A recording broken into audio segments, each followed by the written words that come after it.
yo ho, the lunch hour show.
That's right, folks. You're listening to the Lunch Hour Show featuring the Box and the Bride. And apparently, you're East Bay Pro Heavyweight Champion, so consider yourself lucky. Yo ho.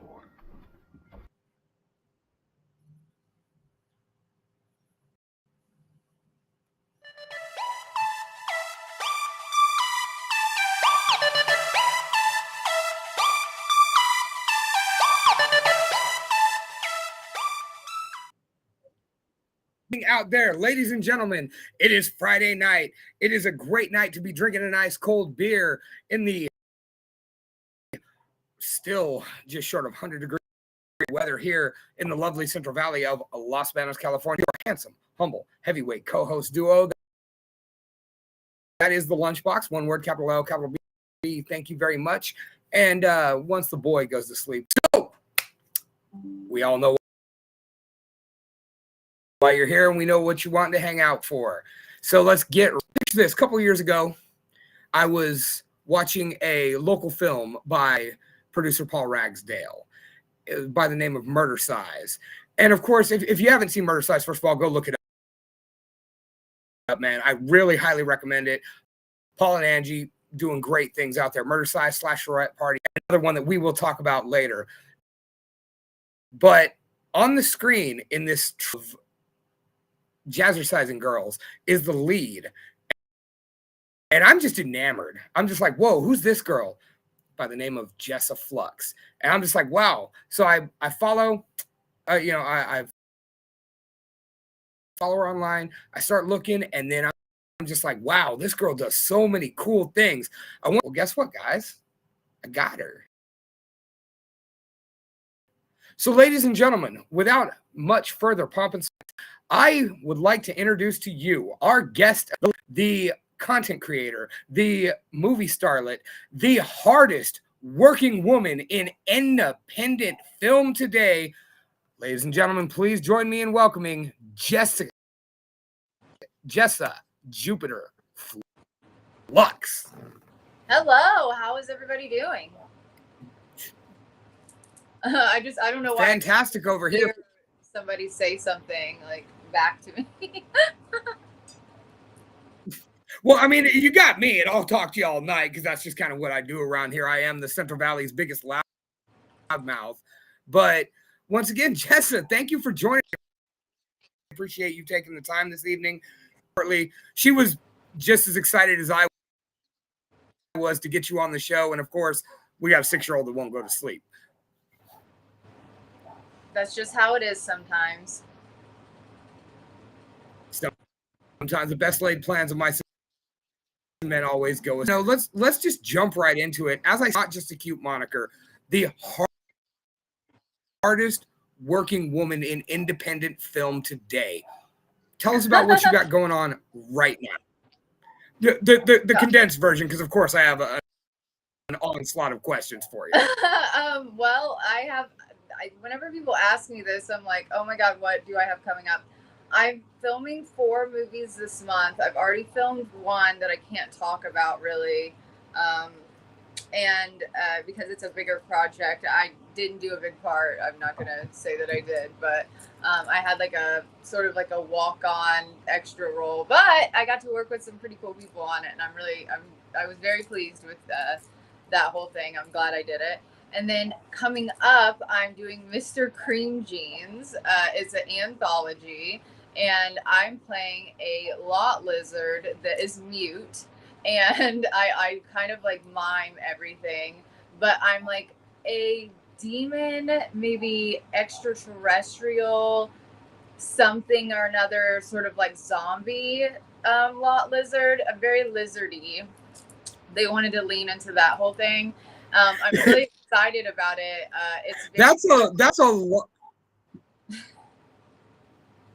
You just threw the entire book at me right there. A mute lot lizard demon extraterrestrial zombie. Yeah, I'm not sure. What the fuck? I mean, I've read the script a million times, and that's what I'm getting from it. I don't know exactly. Like, I know that they want her to be half lizard, but she's not human, okay? And like, I'm wearing teeth in it. I can show you the teeth that I'm wearing, actually. Whenever I attack the John because he's a dick. And so it's sort of like a revenge flick a little bit. But these are the teeth that I'm wearing for it. I'm really excited about that. And the guys are really, really nice. That's quite the search. You're not going to put them in for us? I don't want to break them because like the wax on them is old, and like I'm just being very careful with them because I wore them for another movie. I wore them for Nuns versus Sharks. Donald Farmer got me those, and they were kind of expensive, so I'm just being very careful with them right now until I get on set. But yeah, that's gonna be really fun. I'm doing that. I'm going there on Tuesday. I'm filming for 2 days because it's a short. It's going to be in an anthology. And it just seemed like a fun thing. And I've always, the God's honest truth is that I'm obsessed with the whole hustle of lot lizards. I think they're so cool. I know that sounds weird, maybe.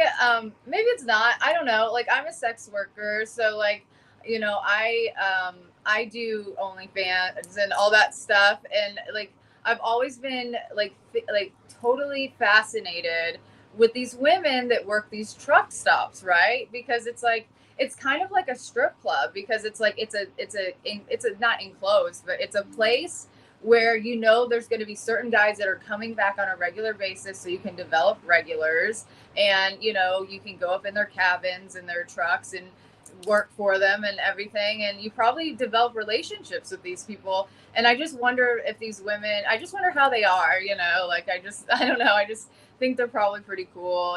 And truck stops are awesome. I travel a lot for work, so I'm always at a truck stop, and it's like a mall. It's like a mall and like a gas station. You could take showers there. I love it. So I've always been fascinated with lot lizards, women of the night that work at truck stops. And so I was really excited to actually do the part. And so that's coming up. And then after that. Hold on. Let's pump the brakes there. Because, I mean, don't get me wrong. I know we could do an entire hour and some change if I just sat there and let you just list off everything you've got going.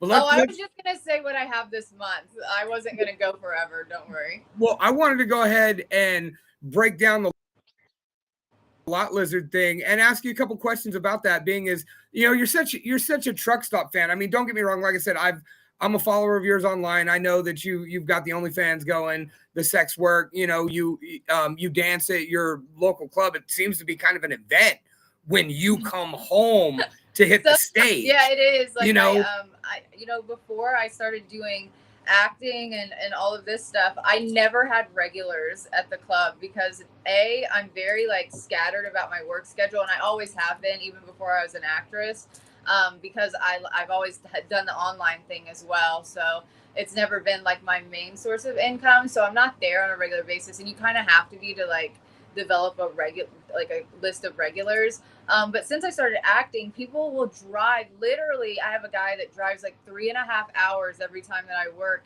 to get an hour VIP with me, and it like makes me feel so grateful. And he's so cool. He's like a really nice guy. I have so many people like that though, that they drive like from out of town to come to Evansville, Indiana, to go to XS to see me dance, and it makes me feel really good.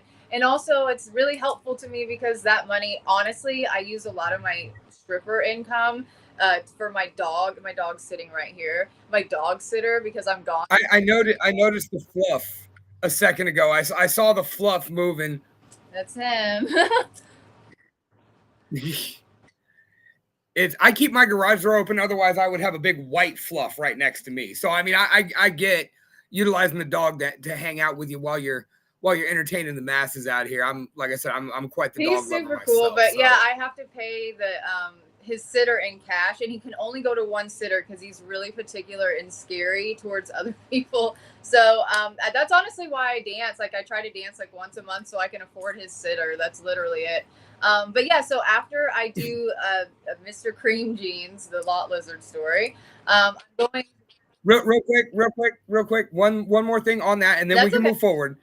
Being as you told me you're a big truck stop fan, and I'm the son of a trucker, so I've spent quite a bit of time out there on the road and whatnot. So I'm curious, which of the major truck stops is your jam? I mean, you know, there's the TAs, the Petros, the Loves, the Pilots. Which one is it for you? You know, I don't really pay attention to like what the name of it is. It's like if they have a drug rug in stock, you know, those hippie, like they're like hoodies, but they're like made out of this weird woven like Indian material that's like an Indian blanket. They have that, like the tweed ones.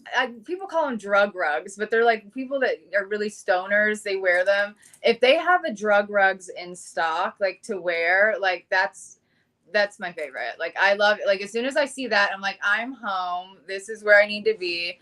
And then sometimes they have really funny, like novelty t-shirts that are just crazy. Like, I saw one that was like it was like around Halloween, and it was a haunted, like big truck, you know, like, and I was like, I almost bought it because I was like, I could pitch this as a movie, like some truck that's like on the road that's haunted, and like it keeps getting passed on to different like drivers or something. I don't know, but that was hilarious. I love the t-shirts. I love everything about truck stops. I love the food.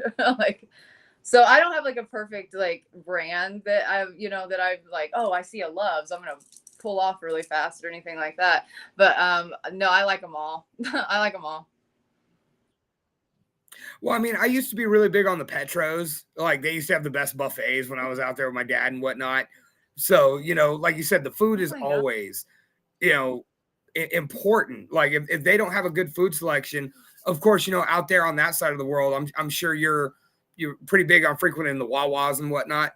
We actually don't have a Wawa here. That's more like on, I've noticed those are more definitely in Florida. I do love a Wawa. Don't get me wrong. Like, you could take me to a Wawa as a date night. Like, I'm totally down for that. But we don't have one in Evansville yet. I would love to see us get one though. Noted. So if I ever bang into you out there on the road somewhere, take you to Wawa. Got it. All right. Understood. Okay. Next project you got going this month. Then after that, I'm going to Tromathon. I'm really excited about that because I've been wanting to go to Tromathon. It's a drive-in movie film festival, basically. And I've wanted to go for the last several years, especially since I've started working so closely with Trauma. But it seems like it's always held whenever I'm booked for some shoot, some, movie, some film. So I've never been able to make it out there. So I'm really excited. And like there's gonna be so many cool movies. I've never been to a drive-in. I just want to say that. Like, I've never been to a drive-in theater. And so I'm really excited to be there with like my friends and stuff. Like, we got really close on the set of The Power of Positive Murder. And so I'm really excited to just be seeing those people again and hanging out with them and everything. And to go to experience going to a drive-in theater for the first time. And also they're premiering Mr. Melvin. I don't know if you've heard about this, but it's Toxie 2 and 3 that's edited back together as it was originally shot and intended to be released. They actually just like decided to release it as 2 films. And like my boyfriend Andrew was working on that, and he was editing it together along with his friend Adam. So that's super cool. And so I wanted to be there to be supportive of his work as well. And then after that, that's such a long drive, by the way. Like, I'm driving to this movie, which is like 4 hours away. And then from there, it's going to be a 10.5-hour drive to this to this drive-in theater in Pennsylvania. And I'm so like scared because it's going to be a night shoot before then. And they're like, we can probably get you wrapped at 3, because I want to get wrapped and on the road at 3 a.m. so I can possibly maybe arrive at the time of check-in to the Airbnb, so I'm not waking people up whenever I get there. I hate doing that. I do it a lot. And then so from there, I'm coming back home, and then I'm flying to Omaha to do Orgy of the Dead 2, which Orgy of the Dead, the original one is, has to do with Ed Wood and everything. And it's basically just like, it's kind of like it's more of like a strip show in the movie, but each dancer has like a different sort of theme of like they're undead and this is how they died and everything. But I'm one of the teenagers. I was gonna say, before you go further, fun fact: when I saw you started posting how excited you were about doing, my wife and I actually have on this very YouTube channel a review. It's the only thing we have that's adult content, because we actually aired clips from the movie when we did it.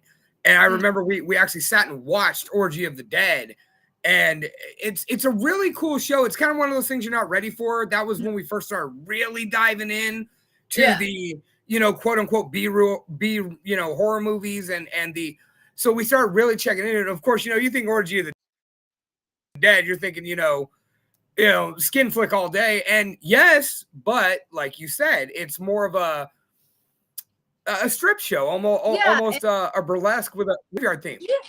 Yeah, so honestly, like back whenever like things were on reels, they would actually put together shows of different super popular burlesque performers.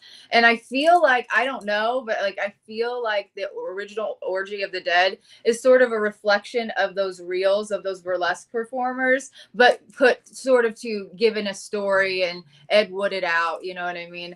And honestly, Ed Wood is such a inspiration. Like we obviously, with all the people that I work with, none of them probably would be around if Ed Wood hadn't existed. Trauma, I don't think would be around if Ed Wood hadn't like laid the groundwork, so anything to do with him, I'm super hyped to be a part of. I wanted to do Plan 9 as we had when I did drama in high school, and there's always the seniors put together a play, and I just kept trying to get everybody to do Plan 9 because there's a play version of it. I was like, and I was obsessed with it at the time. I was like, come on, because I really wanted to be that vampira thing, and I was very goth at the time, so I was like, please let me do this. But and plus she doesn't say anything, she's just like but anyhow, I was like, let's do this, and nobody was going for it, so we didn't end up doing it. So this is the closest that I'm going to get to doing any Ed Wood stuff.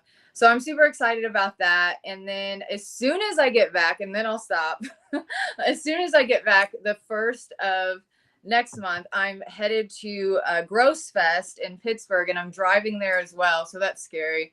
Um, it's my first time driving to Pittsburgh. I usually fly there, but when you do conventions, you can't really fly with all of your like DVDs and stuff because they will just, the way they handle stuff is just awful. Like your stuff will totally get messed up. So I'm driving there, and I'm really excited to do that because Gross Fest is like, it's a small convention that's mainly for indie people and indie actors and directors and whatnot. And then they also have like other kinds of booths and stuff as well. So I'm super excited. I love Pittsburgh. I've worked out there, I think 3 times now on movies, and it has my favorite, like one of my favorite occult stores in America. So I'm going to go there and stock up on all their oils because they make them in-house. Like when you go in, you can see her like cutting up like the money oil. She cuts up little pieces of dollar bills and sticks it in the oil. It's crazy. Like she puts a lot of work into these oils. I think it's called Hocus Pocus is the store, but I'll be going to that. So I was going to say, so instead of just being the occult shops, because as you know, as a fan of the occult shops, they've kind of sprung up. There's a bit of a hipster business side, but it's one of those places that really takes it seriously and carry, as it were. Yeah. So there's my favorite ones because like I said, like anytime I travel, I always ask the people that I'm working with, I'm like, I know this is sort of fringe, but do you know of any occult stores in the area? And they either direct me or I find my own, and then I check them out. But like that one is one of the best. It's very small, but like I just love any place that sort of like makes their own oils or incense or anything like that. I think that's super cool. It's so much cooler than buying something that's like prepackaged. And I do, like something that's like mass produced. I totally do that kind of thing. But I love it whenever it has its little touches and you can tell like the people that put these things together are serious about it. And so I'm excited to go there. And I have a photo shoot set up. So, and with my friend Mel Heflin, who is also an actress. So yeah, I have a lot going on right now. Right. And like you said, that's this month. That's this month. That's yeah. this month. So like I said, it's not just a cute moniker. The hardest working woman in independent cinema today. But let's go ahead and do the stereotypical thing. Let's take it back. Let's dive deep. What got you into it? I mean, you've already mentioned Ed Wood. You mentioned high school drama. What started the passion for the business of Jessa Jupiter Flux? Like, let's circle back. Okay. So what, let's start at the very beginning. In 3rd grade, 3rd to like 5th grade, I wanted to be a horror novel writer. Like that's what I wanted to be because I was obsessed with scary stories. I like that's all I read constantly. You couldn't get that. I have a collection of Fear Street that like will rival any library. It like takes over my house. Yeah, I love R.L. Stein. So I was obsessed with that, and I wrote my own works. And to the point of, I think it was in 5th grade. Yeah, it was 5th grade, 5th or 6th grade. I wrote up until 6th grade. 5th grade, I think. The teacher, because I would do these for projects because we had a lot of like creative writing in the elementary school that I went to, which was awesome. And it was really helpful to me. I turned these in as assignments and the teachers would be like, what the fuck is wrong with this kid? You know what I mean? Because I was writing some pretty gruesome stuff and they held a conference with my mother and they were like, hey, do you know she's writing about stuff like this? I don't know if they thought I was going to be a school shooter or something. I never wrote anything about like anything like that. Of course that stuff was going on, but I never wrote anything about anything like that. But the stuff I was writing about was pretty violent. And my mom was like, oh yeah, no, I actually, I do the spell checking on her work. And then I help her with like the paragraphing and everything. So I'm very like aware of like what she's writing. So it's cool that my mom was on my side about that. But, so that's where I came from. Like I was very interested in horror from that. And then, I got into drama a little bit. in junior high and high school, but I was very, very shy. Like, I definitely wanted to be an actress when I grew up. I was like, this would be like the ultimate thing because I love playing pretend. I love just like getting so like into something that I can't tell what's reality anymore. Like, that's me. I don't know if that's like speaks to some sort of mental illness that I have or what, but I love playing pretend, and so I get very like passionate about that. And I that's why I wanted to do it. I just thought it'd be fun to be able to be so many different people all the time. And then, unfortunately, however, I was so shy that whenever we like the casting would come to town, looking for new talent, like I would go to those things and I would completely freeze up and not be able to like say my name. It was so bad and so embarrassing. And my grandma kept taking me to this stuff. Also, they were very body shaming at the time, and I was a chubby kid, and they would always bring that up that like, well, we don't know how to like, even if we did like take her on like as a client, we like, what would we do, sell her as like an adult? Like, she has, because I was curvy, like I developed early, very like I started wearing bras in like third grade. So Oh shit. they didn't really know what yeah, they didn't really know what to do with me as far as that. So they'd always kind of bring up the fact that I was chubby, and that was really devastating to always have to hear too. But yeah, so that happened. And then I would just do like in drama in high school, I was a trained dancer, and that was my way of being able to perform without having to say anything, because it is really acting. It's a skill. It's acrobatic. It's using your body, but it's also acting. And so I would do any like feature dancing parts, like in the musicals and whatnot, and that's how I got to be involved with that.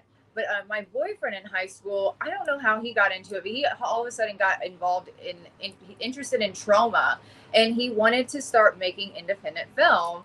So he started reading books about it.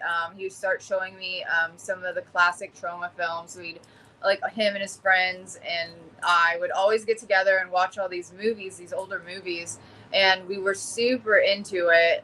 And I always thought, wow, maybe one day, like, because there's movies where there'd be like walk-on roles for like he told me they were tromettes, and I was like, oh cool.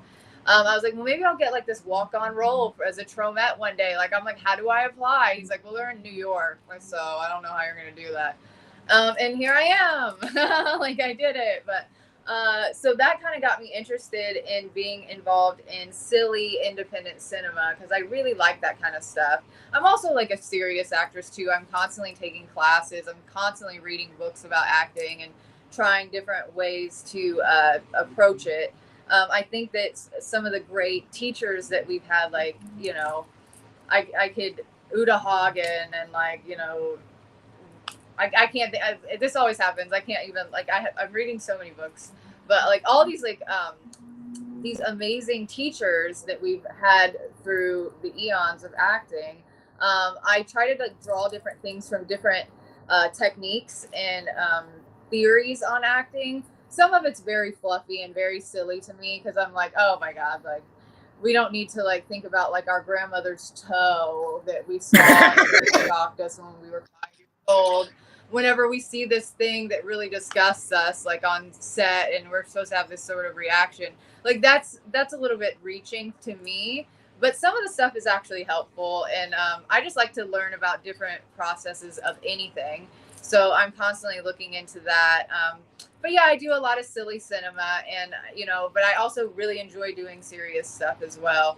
So I hope that in the next year that maybe I'll get to do more serious stuff. I just finished a project called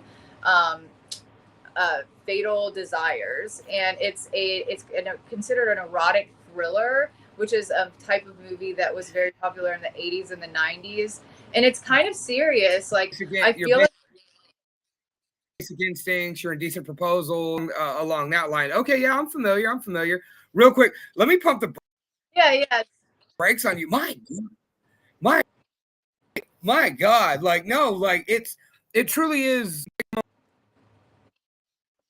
to pick your brain, because like I said, I see the post and I see how busy you are, and I always wanted to kind of sit you down and just pick your brain a little bit on this sort of thing. So going back, you speak about techniques and whatnot, not needing to, think of your traumatic childhood and think of, I like that. It seems like you're really a student of the game. Like earlier, you love the silly cinema. You have a blast doing it, but so seriously. And just from such a young age, you really took to it like a duck to water, it sounds like, and just had to work on the comfortable in your own skin. I mean, one of the things, and I don't mean this in any sort of derogatory way, when we watched Murder Size, one of the first things my wife said is, she's not the typical, like she, immediately, she's not tiny. She's not. We did a movie review. When we first started this podcast, one of the things we would do is we would review horror movies. That might have been the first one we did. And one of my favorite local on first comment in the segment, God, this Jessa chick's hot.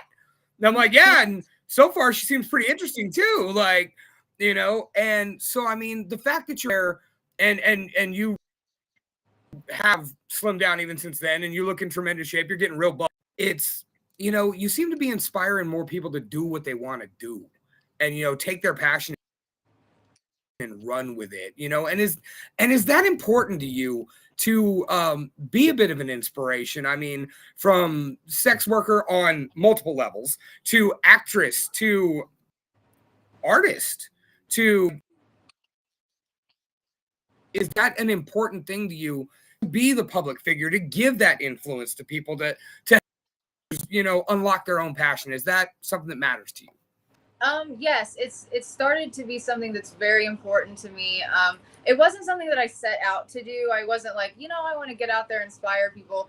But I think what had happened was, whenever I've had 2 really serious blood clotting incidents where I've almost died twice. I had a stroke at one point, and I had to learn how to speak and read and recognize letters and numbers and stuff again. And then I also had a pulmonary embolism, which was actually worse than the stroke. And I almost died. I was like on death's door twice. And I think each time something like that happened to me, I was like, why am I being so scared of doing the things that I want to do? Like, it was like, after the second incident that I had, that's really whenever I started just trying stuff. I started traveling for the first time. I had never really even traveled or anything.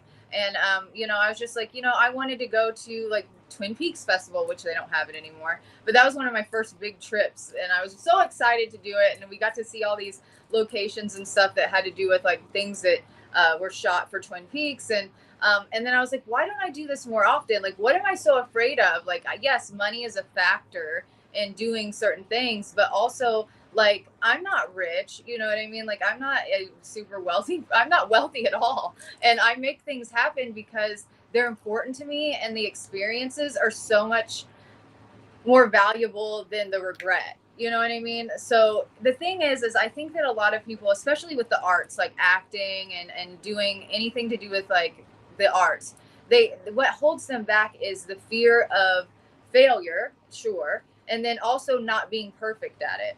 And I say show up anyways. You know what I mean? Like, just go ahead and like, with all the movies that I have back to back right now, like, I have this deep fear that like I'm going to be disappointing because I don't have as much prep time in between each project to prepare. And because I have like a ridiculous process now that I like to do, like when I have time to do it, of learning my lines and just character development. And it usually takes about a month of several hours of daily work. And I can't do that right now, but you know what? Like, I still am going to do the parts that are most helpful to me. And I'm still going to show up, and I'm still going to do the best I can with the time that I have. And hopefully I've not been a disappointment yet. I really do take this stuff seriously. And I take every project that I do so seriously, because like, I know that the directors and the writers and the people behind the scenes that are working to bring this together, they're so passionate about their vision, and I want to be able to bring that vision to life. You know what I mean? Like, I always compare it to, when you're making, I don't do it often, but I consider myself still a painter. And whenever I paint, it's like you can't. There's primary colors, right? Like there's the red, the yellow, and the blue, and like you can't make a purple sky without the blue. You know what I mean? You have to mix blue with red and a little bit of white and like all those different colors. And that's what I feel like I am. Like I'm the white that's being put into this painting that this director envisioned to create, or I'm the red or whatever. And like the sound guy is the blue. Like, it's like all these different colors are absolutely necessary to bring about the end product, which is, I see it as like a painting, but, I know that's kind of weird, but I guess I just equate everything to that because, I was an art school student for a long time. And even though I don't get as much of a chance to paint and stuff, like it's one thing that makes me very happy. So, yeah, it's like, there's so many different things going on. And I think a lot of people are held back by, different insecurities, you know what I mean? And it's like, fuck your insecurities, you know what I mean? Like, I tell people, like, whenever my friends are saying, oh, I can't wear this outfit because of, whatever their body type is, or, oh, like I have friends that, they're starting to get gray hair or whatever. It's like, dude, who gives a fuck? At least yours is gray. I don't even have any anymore. Like mine just departed my head.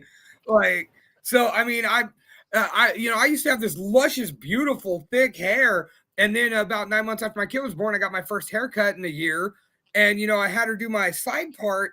And I looked like I should be on an after-school special playing the guy that's sitting in the van watching little kids at the park. I'm going to look like that guy. But I'm sorry. We're getting slammed with comments. It's starting to get to the point where yeah, sadly the restream comments aren't coming through, but I'm getting them on Facebook. Joanne Filicki, Madam J, friend of the show, been a guest on here. She's from New Zealand. She's a burlesque dancer, comedian, dominatrix. Like, wow. She is one of the most interesting marine biologists with 3 degrees. She is one of the most interesting characters I know. And sadly, her episode, I didn't have a good microphone yet. So the camera was over there to get us all. And even me and her both being loud, obnoxious people, it sounded like we were mumbling and Jen was mute. So she commented earlier saying that, first of all, if you love Pittsburgh, she loves you because that's where the American side of her family's from. Cool. And her almost 6-year-old granddaughter dressed as Pennywise last Halloween. She's going to be Megan this year. So there's absolutely nothing wrong with loving horror in the 3rd grade. Yeah. Stephen King's It was the first huge book I read, and I was 8 when I did it. Which, yeah, probably shouldn't have read about a child orgy at 8 years old, but hey, it is what it is. Like, thankfully, I didn't understand what was going on. Yeah. So, my friend Cody Pena asks specifically, who are some actresses that had specific influence on you? Oh my gosh. Let's see. Parker Posey. I have to, I love her. She was like the queen of the indies of the 90s. Not necessarily indie horror, but the indie films of the 90s. She can like carry off like so many different types of characters, and she's just got this effortless beauty about her. I think she's amazing. Debbie Rochon is amazing. She's very popular in the trauma universe, but she has done a buttload of like independent horror, specifically, and independent cinema. And I got to work with her last summer on The Power of Positive Murder, and just seeing her work, she's an artist. Like, even so like a lot of people I feel like they have this common misconception that because like we do a lot of B movies, we're not really artists. We don't take it as seriously as some other people might, like these big movie stars or whatever. But like she completely is so in when she's in, like it's hypnotic to watch. She's very, very talented, and I love her work. Let's see. I have so many. Marilyn Monroe, if I may say. I'm obsessed with Marilyn Monroe. Just her life in general. Like, that she was sort of an orphan. She had a mother that would get her out of the orphanage every once in a while. But then her mother had a lot of problems, and she would get back in, Marilyn, Norma would get back into the system. And, she really wanted just to feel validated. And I think that's why she got into show business. She was also very beautiful, from the get. So that helped to get people interested in working with her. But she took acting and stuff very seriously. She went to the Lee Strasberg like classes in New York City. She went like with her tail tucked under her. Like she went without any makeup on. She was popular at the time. She was like well known at the time. So when she went to these classes, and she just really wanted to learn the art of truly acting. And I feel like she got typecast a lot. She died too young, and she really wanted to get into some more serious roles. One of the best roles, if you're interested in a Marilyn Monroe movie at all, is Don't Bother to Knock. It's sort of like a film noir, but she plays this woman who is insane. She's been driven crazy because her boyfriend, or I think it was her fiance, died in the war, and she didn't know what to do with herself, and she was in and out of the mental hospital, and she gets this babysitting job for somebody in this hotel because I think it's her uncle that works in the hotel, and he gets her this job. And the movie is about the journey of her wanting to become this person. She wants to become the mother of the child, and so she starts putting on her clothes. It's so creepy. And then she ties up the child in the other room, and she has a man over, and she's trying to entertain in the clothes of the child's mother, with her perfume and makeup on and everything. And it's very psychological, and I think it's one of her strongest roles, and I love watching that movie. But I think Marilyn was very talented, and she was not taken seriously enough, and I think some of that drove her a little bit crazy. I mean, I think that she had her issues anyways, but yeah. I'll stop and chat a little Marilyn Monroe with you right there. Go ahead. No, I mean, I'm in absolute and total agreement. Everybody just sees the good looks and the happy birthday, Mr. President. And of course, we all know the tragic end. Yeah. But the thing about it is a lot of people don't realize that she may have been on her way to becoming what Lucille Ball became to the industry.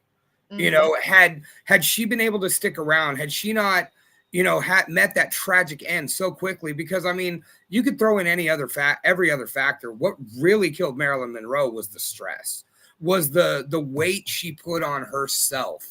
And the fact that, when you speak about that role, on Don't Bother Knocking, she was that crazy, just manifested in different ways. I mean, you and I were having that discussion in pre-production, that, in order to be somebody who wants to go out and make a living and cut your teeth by entertaining the masses, man, there's got to be something fucking wrong with you, because your whole thing is putting your life out there on the court of public appeal. Mm-hmm. And basically giving yourself up to the public. I mean, even for somebody like me, who is just in my neck of the woods, I'm a rather known figure, and I don't mean that in any arrogance. I've just been fortunate enough to be involved in entertainment since I was 15 years old. Now I'm 41, and I've done music and wrestling and production and all sorts of different things. And the best thing is the reputation, and the fact that people know me as somebody who works hard and is a good guy. But the stress of that, and just on my level, I can't imagine what that would be for somebody even on your level. And then we talk about somebody like Marilyn Monroe, who at the time, we didn't have celebrities like we do today. We didn't have, 50,000 celebrities that are famous, and have millions of followers on social media or whatever. We had about 30. Yeah. And they were all condensed into the 4 channels everybody had back in those days. Yeah. So I can't imagine what that must have been for her. And you're absolutely right. Vastly underrated in her skills. We all know the beauty, we all know the icon that she was, but the skills do not get the recognition they should. Oh yeah. and the way she would stress herself out, she worked with a couple different acting coaches throughout her career. But like a lot of times people would say, oh, she's so late to set and everything. And she'd be drinking a little bit before set. It was because she was so nervous, because she wanted to do the production justice. Like it was out of love and respect for everybody on set that she sort of like self what's the word, medicated.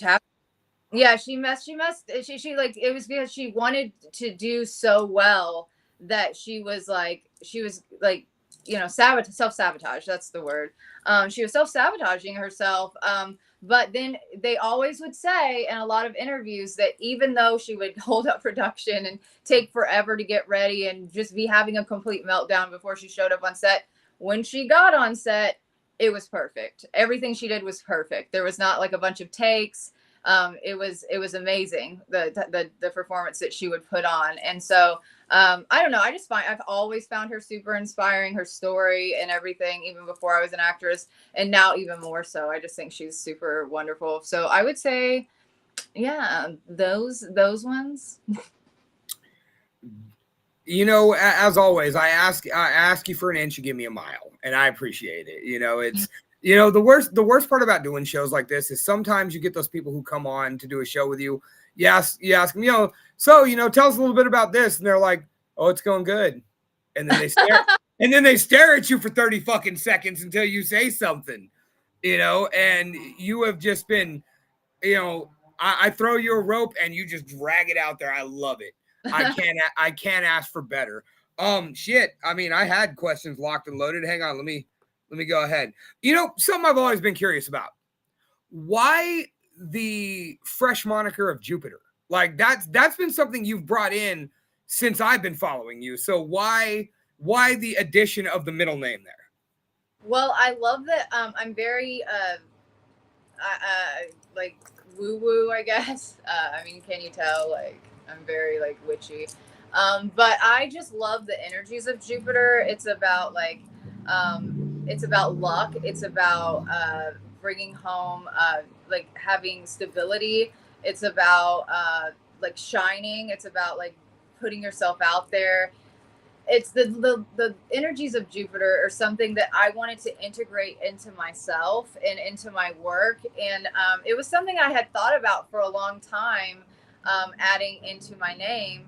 And I was sitting up one night and I thought, what the fuck, you know, because I had talked to a bunch of people about it. I was like, what do you think about me adding Jessa Jupiter Flux? Like, what do you think about that? And they're like, I don't know, is it too late? Like, and you know, I just thought about it one night and I was like, you know what? Like, my life is my life and I can choose to do whatever I want. And if I want to change my name completely today, you know what? Like, I can do that. Like, if I can do anything, like anything is on the table as far as like what you want your life to be. So I was like, you know what? I'm just going to add it and I'm going to insist that everybody, you know, tags me as that on IMDb from here on out. And I don't know. And I like the way it rolls off the tongue as well. Jessa Jupiter Flux. Oh, no, definitely. It's, you know, and even promoting for the show, like typing it out, it feels good, you know. And I was walking around pimping the show to friends at Walmart today while I was doing my, you know, my regular job.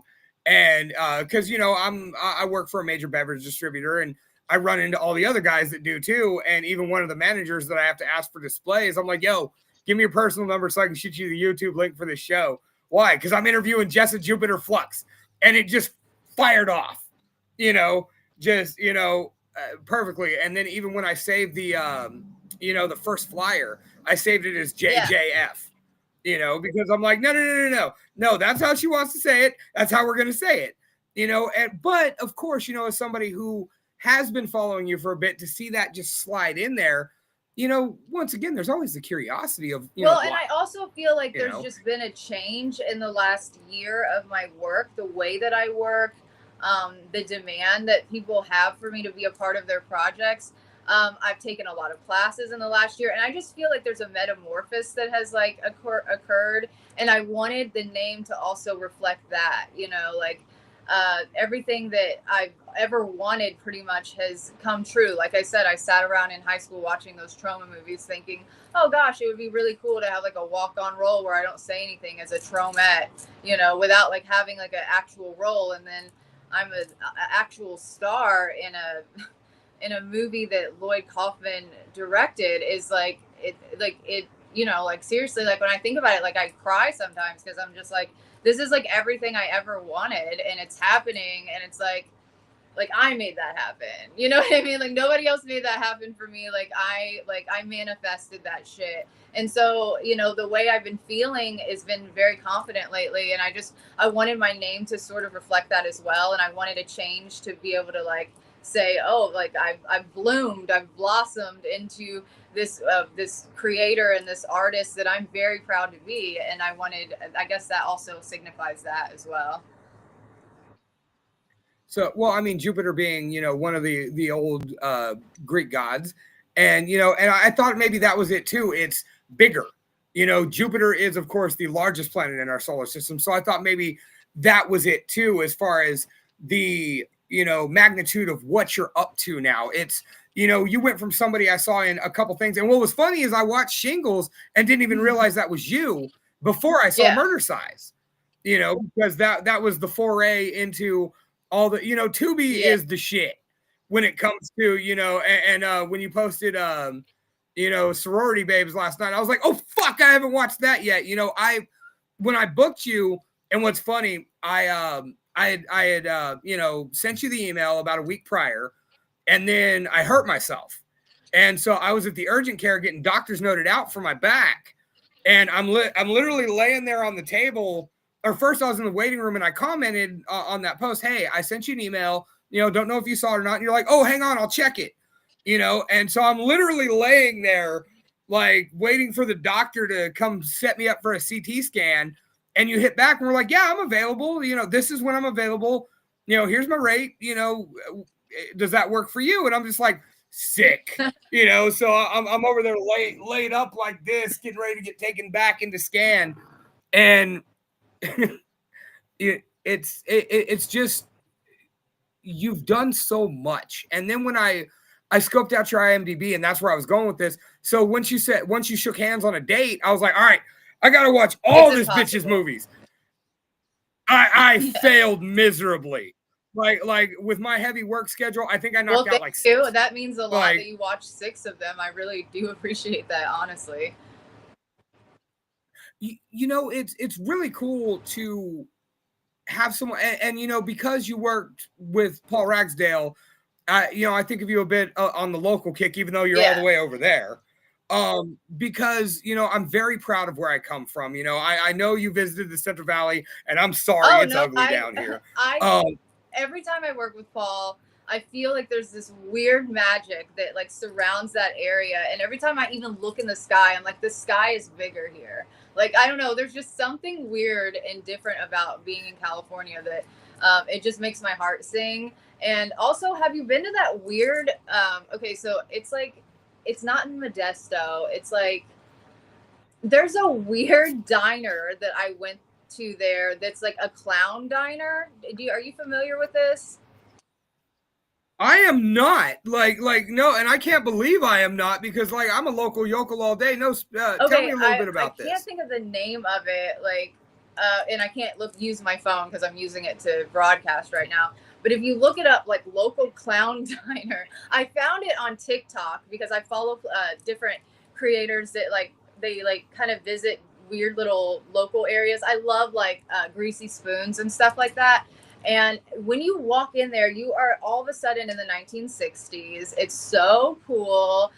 There's clowns everywhere. There's Pancake Circus in Sacramento. I love that place. I love Pancake Circus.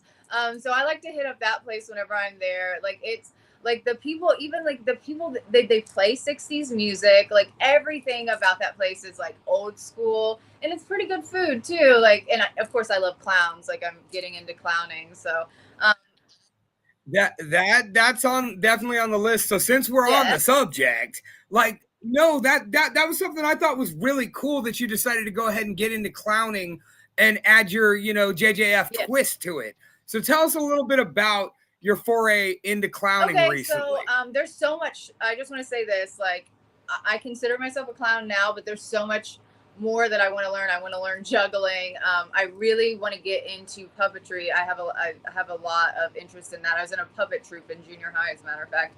But anyhow, I have been interested in clowning since I was 5 years old. It is the first time that I ever performed anything in front of people was as a clown. And let me tell you this story, because it really gets me excited. So there was like a local, like it was for, I went to a private school, right? Off the bat, whenever I started elementary school, I didn't stay in that school, but it was a really good experience. And we had some sort of, like a play or something, but it wasn't like a established play where it was like, this is the story or anything. It was like we were putting on a circus for our parents. And I was so shy. Like, when I tell you, especially then, painfully shy. Like, you couldn't get me to talk. Like, it was awful. I'm still very, very shy, believe it or not, but I think, when you grow up and you learn about psychology, you realize it's just anxiety. Like, it's just crippling anxiety is what you have. But anyhow, so I hadn't started dancing yet. I hadn't started my dance lessons or anything like that, because they had the tightrope walkers, which would walk on the beam. And I was actually very good at that when we would do that in gym class. So I was like, I could either do that, or they were like, we're also going to do like a group of people as clowns. And I had just done, from the Halloween prior, I was like, I want to be a clown. I have no idea what inspired that, but I had this cool clown jumpsuit, this cool rainbow clown wig, and I loved it. It was one of my favorite Halloween costumes I ever had. And I was like, well, I already have a clown costume. I can wear that. And they were like, sure. So we get out there and we have no idea what to do. Like, we're just a bunch of yokel kids. Like, like, we don't know what we're doing. And we're just kind of like just being goofy or whatever. And I, of course, was being very small in my movements and very shy. And it was a complete accident. I had toppled over backwards and I rolled over my shoulder, which is called a fish flop, or a somersault, basically backwards. That whenever I fell backwards in such a way that I was like, there's no recovering this, so I might as well just flip backwards. You know what I mean? And just like try to do it as gracefully as I possibly can. It was like a moment like of clarity, like, okay, so this is happening, you've fallen, like, go ahead and just flip backwards. So I did that, and then I get up and I'm like, whoa, like that. And then the rest of it was just me being like just completely like a drunkard or something when we were performing. And people, they started screaming when I had like flipped backwards like that. They were like, oh my God. And they were laughing, and they like, I stole the show like immediately. They probably thought that Yeah. that was just part of the act, and that's the thing is, I've learned in wrestling and music, in any form of entertainment, if you just go ahead and own the moment real quick, I mean, I used to play a role in a band where I was a percussionist, and with a microphone that I no longer carry to stand, I just drape it around my neck and just go, so that way I could, throw two sticks to one hand, throw my mic up by the wire, and, go to work. And there was once or twice where my legs got tangled up and I just eat shit in front, and always at the front of the, 2030, it'd always be, the 200 to 1,000 crowds, just boom, face first. And, if you just kind of bounce and just kind of, they just think I did something acrobatic. Yeah. And it sounds like you had the same scenario there. You hit the fish flop, or, in my realm, that's the lucha roll, and just kind of came to your feet and threw, did the Randy Orton there. And so everybody's just like, yeah. Yeah, no, people loved it. And I let that silliness inform the rest of my movement that we were on. And it was just like, in that moment, it was like the highest feeling, I'm sure it was just dopamine just shooting off in my head, like, oh my God, people are loving you, like people are like clapping for you. And then after we got done with this circus show, all these parents came up to me and they were like, oh my God, you're such a natural performer. Like, was that like, how did you like learn how to do that? Like, and I was like, oh, I don't know. And I went back into my little like shell. I was like, you know, and I didn't know how to respond. But so I've like, the clown was the first thing I ever did as a performer. So to be able to explore that, and like, I'm going to a clown camp in just a month from now, and I'm so excited because the woman that puts it on is a former Ringling clown, and I met her at a clown institute that I went to earlier this year. Because she had a table set up with her wares for sale, and I bought like a cute little like heart clown nose and everything from her. And she gave me a brochure. It's over there, like on my mirror, but for her clown camp, and it was pretty expensive. But I'm so excited. And they also let you pick your curriculum, which the institute that I went to in January, it was like, the way it's set up, it's a 5-year program, only a weekend long, but a 5-year program. And each year you do a different set of coursework, and it's all day for 2 days straight. It's actually pretty intense, but you really learn a lot. And I had a great time. But you know, you really want to pick your classes. Like, I'm so interested in puppetry, for example. So I did like a personal one-on-one session call with her, and she set me up with my classes. And so I'm going to do a lot of puppet training whenever I do her camp. And I'm just excited to meet all the other people. The first thing, the Northwest Clown Northeast Clown Institute that I went to in January was so cool. And I met a lot of people that were just exploring clown because like they were just sort of half-ass interested in it. There was a lot of people that were Shriner clowns that were as old as like 90 years old, I swear to God. And then there was people that like they got into making balloon animals, and they started doing that for charity and going out and working with children, and that kind of introduced them into clown. So there's so many people coming from all different directions that were interested in this art form, because it's truly just an amazing art form. So I'm excited to get back in there and learn some more. But I'd really like to learn some juggling and stuff like that. But I have a juggling. I keep looking over here. I have a juggling kit that I've acquired. It's got like scarves to start with, but I haven't worked on it at all. But I would love to. Well, I mean, I'm gonna assume you're rather coordinated hand-eye, like, and probably feet too. Just being as, I mean, you know, you've been in dance since you were how old again? 8. Okay, so, and I won't ask you how old you are, because you know you don't ask a lady her age and all that. At least not. Oh, 31, you young people out there. So, you know, but no, the only reason I say that is I can't juggle well, Okay. but I can juggle. And where I gained that from was drumming. The ability to, you know, coordinate, you know, one hand one way, the other, and then also to bring your feet into the mix. So what that helps you with is, you know, the seeing, because I do a lot of stick throws and flips and stuff like that. Toss them up high, hit the Michael Jackson spin and catch them. And I do that poorly. Don't get me wrong. I usually hit myself in the head first, but it's you know, just as a suggestion, maybe one of these days, if you find yourself in front of a drum kit, just work on the 2/4 with your hands, and then incorporate a flip, and that'll continue to help you with juggling. Plus, sticks are really well balanced, especially if you use the solid ones that don't have a wood tip or don't have a tip. Use that because they're perfectly balanced. For a while in high school, which is sort of like the hand-eye, like you were saying. So I wasn't the greatest at it, but I was decent at it, you know. So I think it's a skill that if I like actually dedicate some time to, like, it's something that I can pick up. But I would love to be I'd love to continue to explore clowning. I'd love to be a clown in a parade one day, you know, like, you know, for Thanksgiving or something.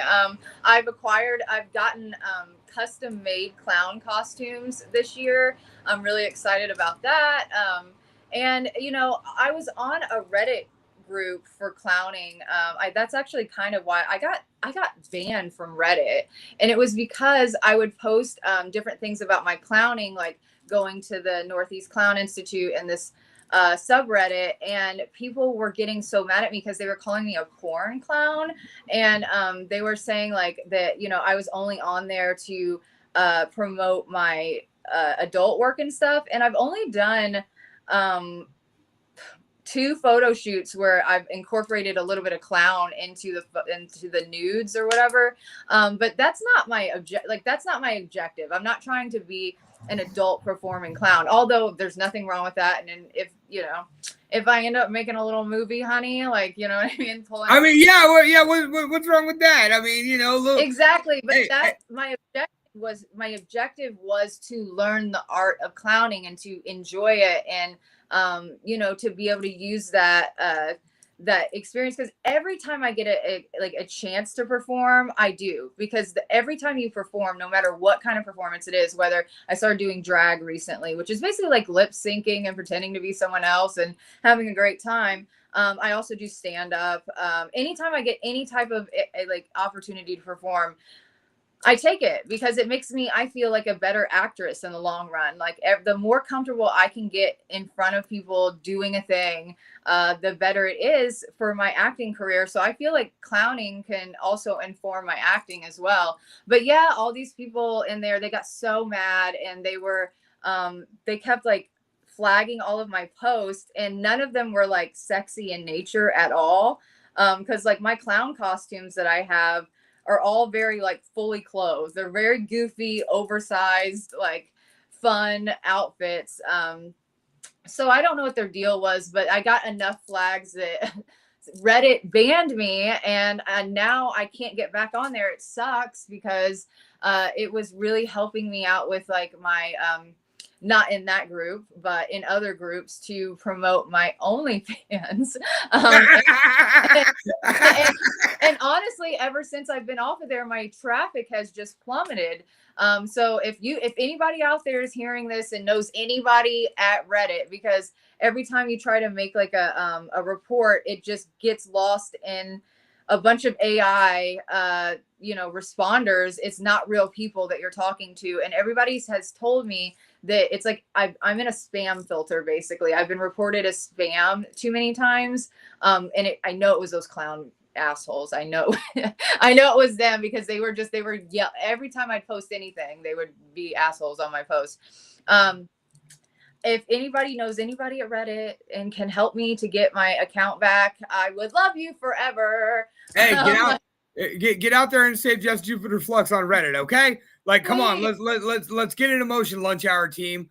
Like, let's get everybody out there that may be listening on www.pirateflagradio.com. I apologize. I have plugged nothing tonight. Like I usually do a lot of different segments. Like I usually play a lot of music. I decided not to do that because I really wanted to sit down with you and pick your brain on this one. Awesome.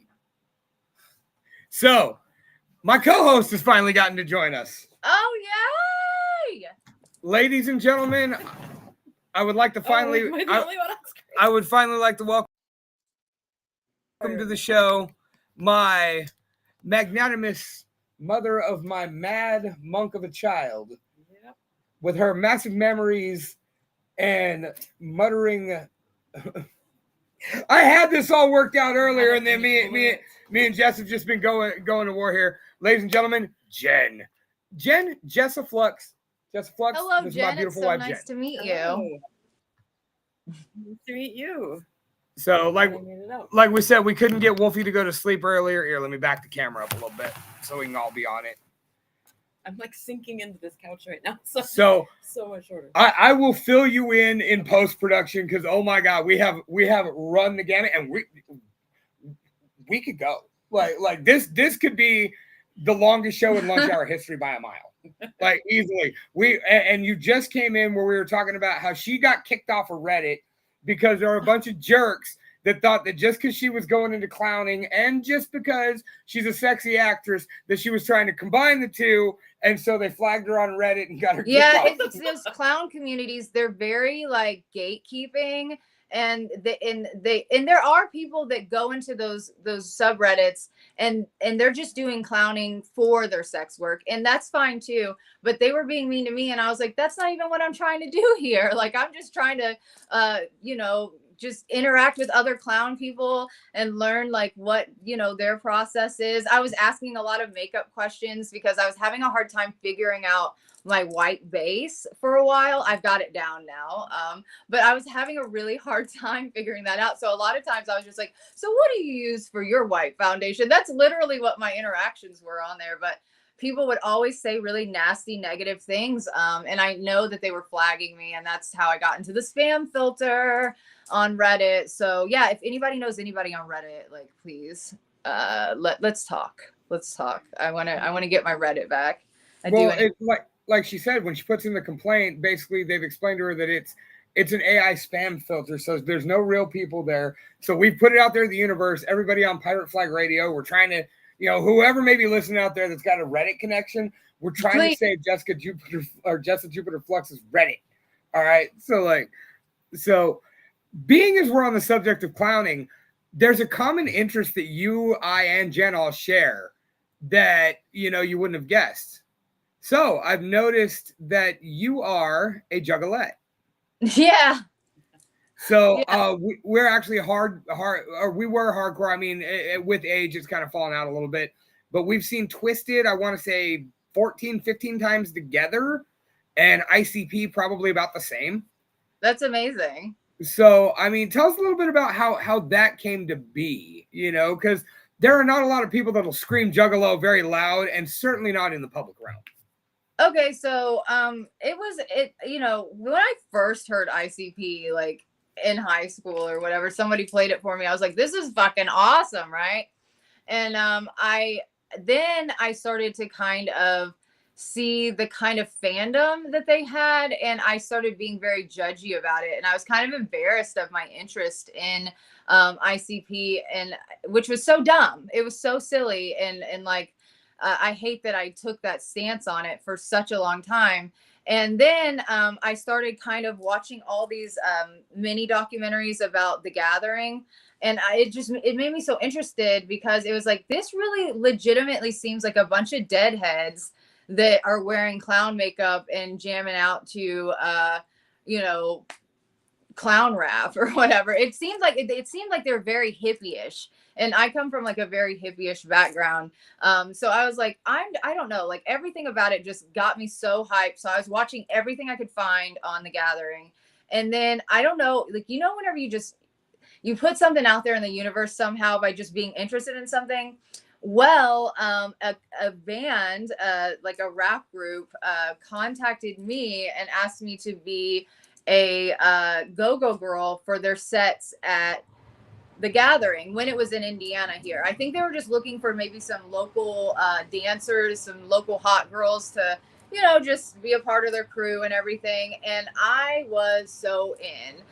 They asked me if I had a friend to bring. I tried to get my friend from the work I was that we were dancing together at the time, and she chickened out at the very last minute, but that didn't stop me. I went, and I had the band, by the way, their name is Wolfpack. They're really cool.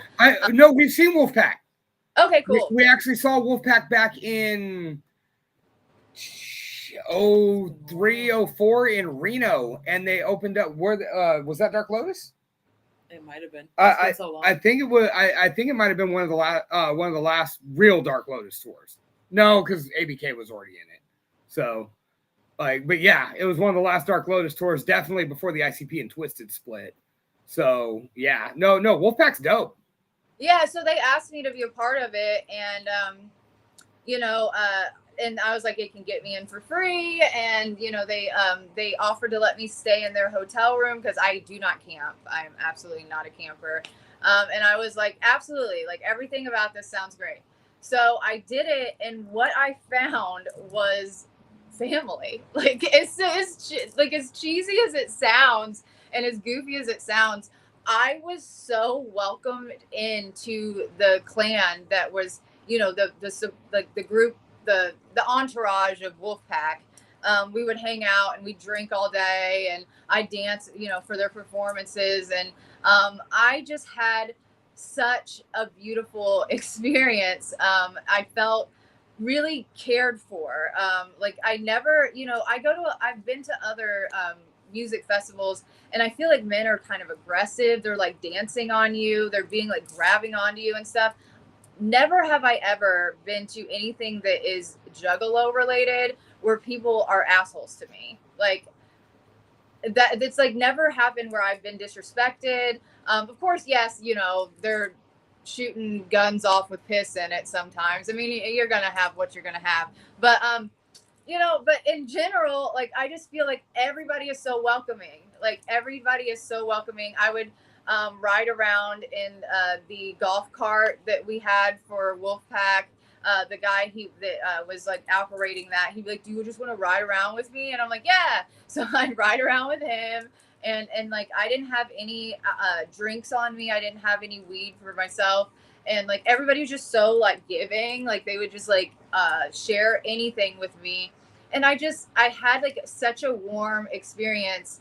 And then it totally blew my mind, because I was like, how was I so like weird and standoffish about this interest in this community whenever I was like younger? You know what I mean? Like I can answer that right away. Like I can answer that easily, because I got into them at like 15 years old, and at 15 years old, I jumped into them. I mean, I went to the Wig Klaus Matter Space Tour, both legs when it came through the here in Northern California.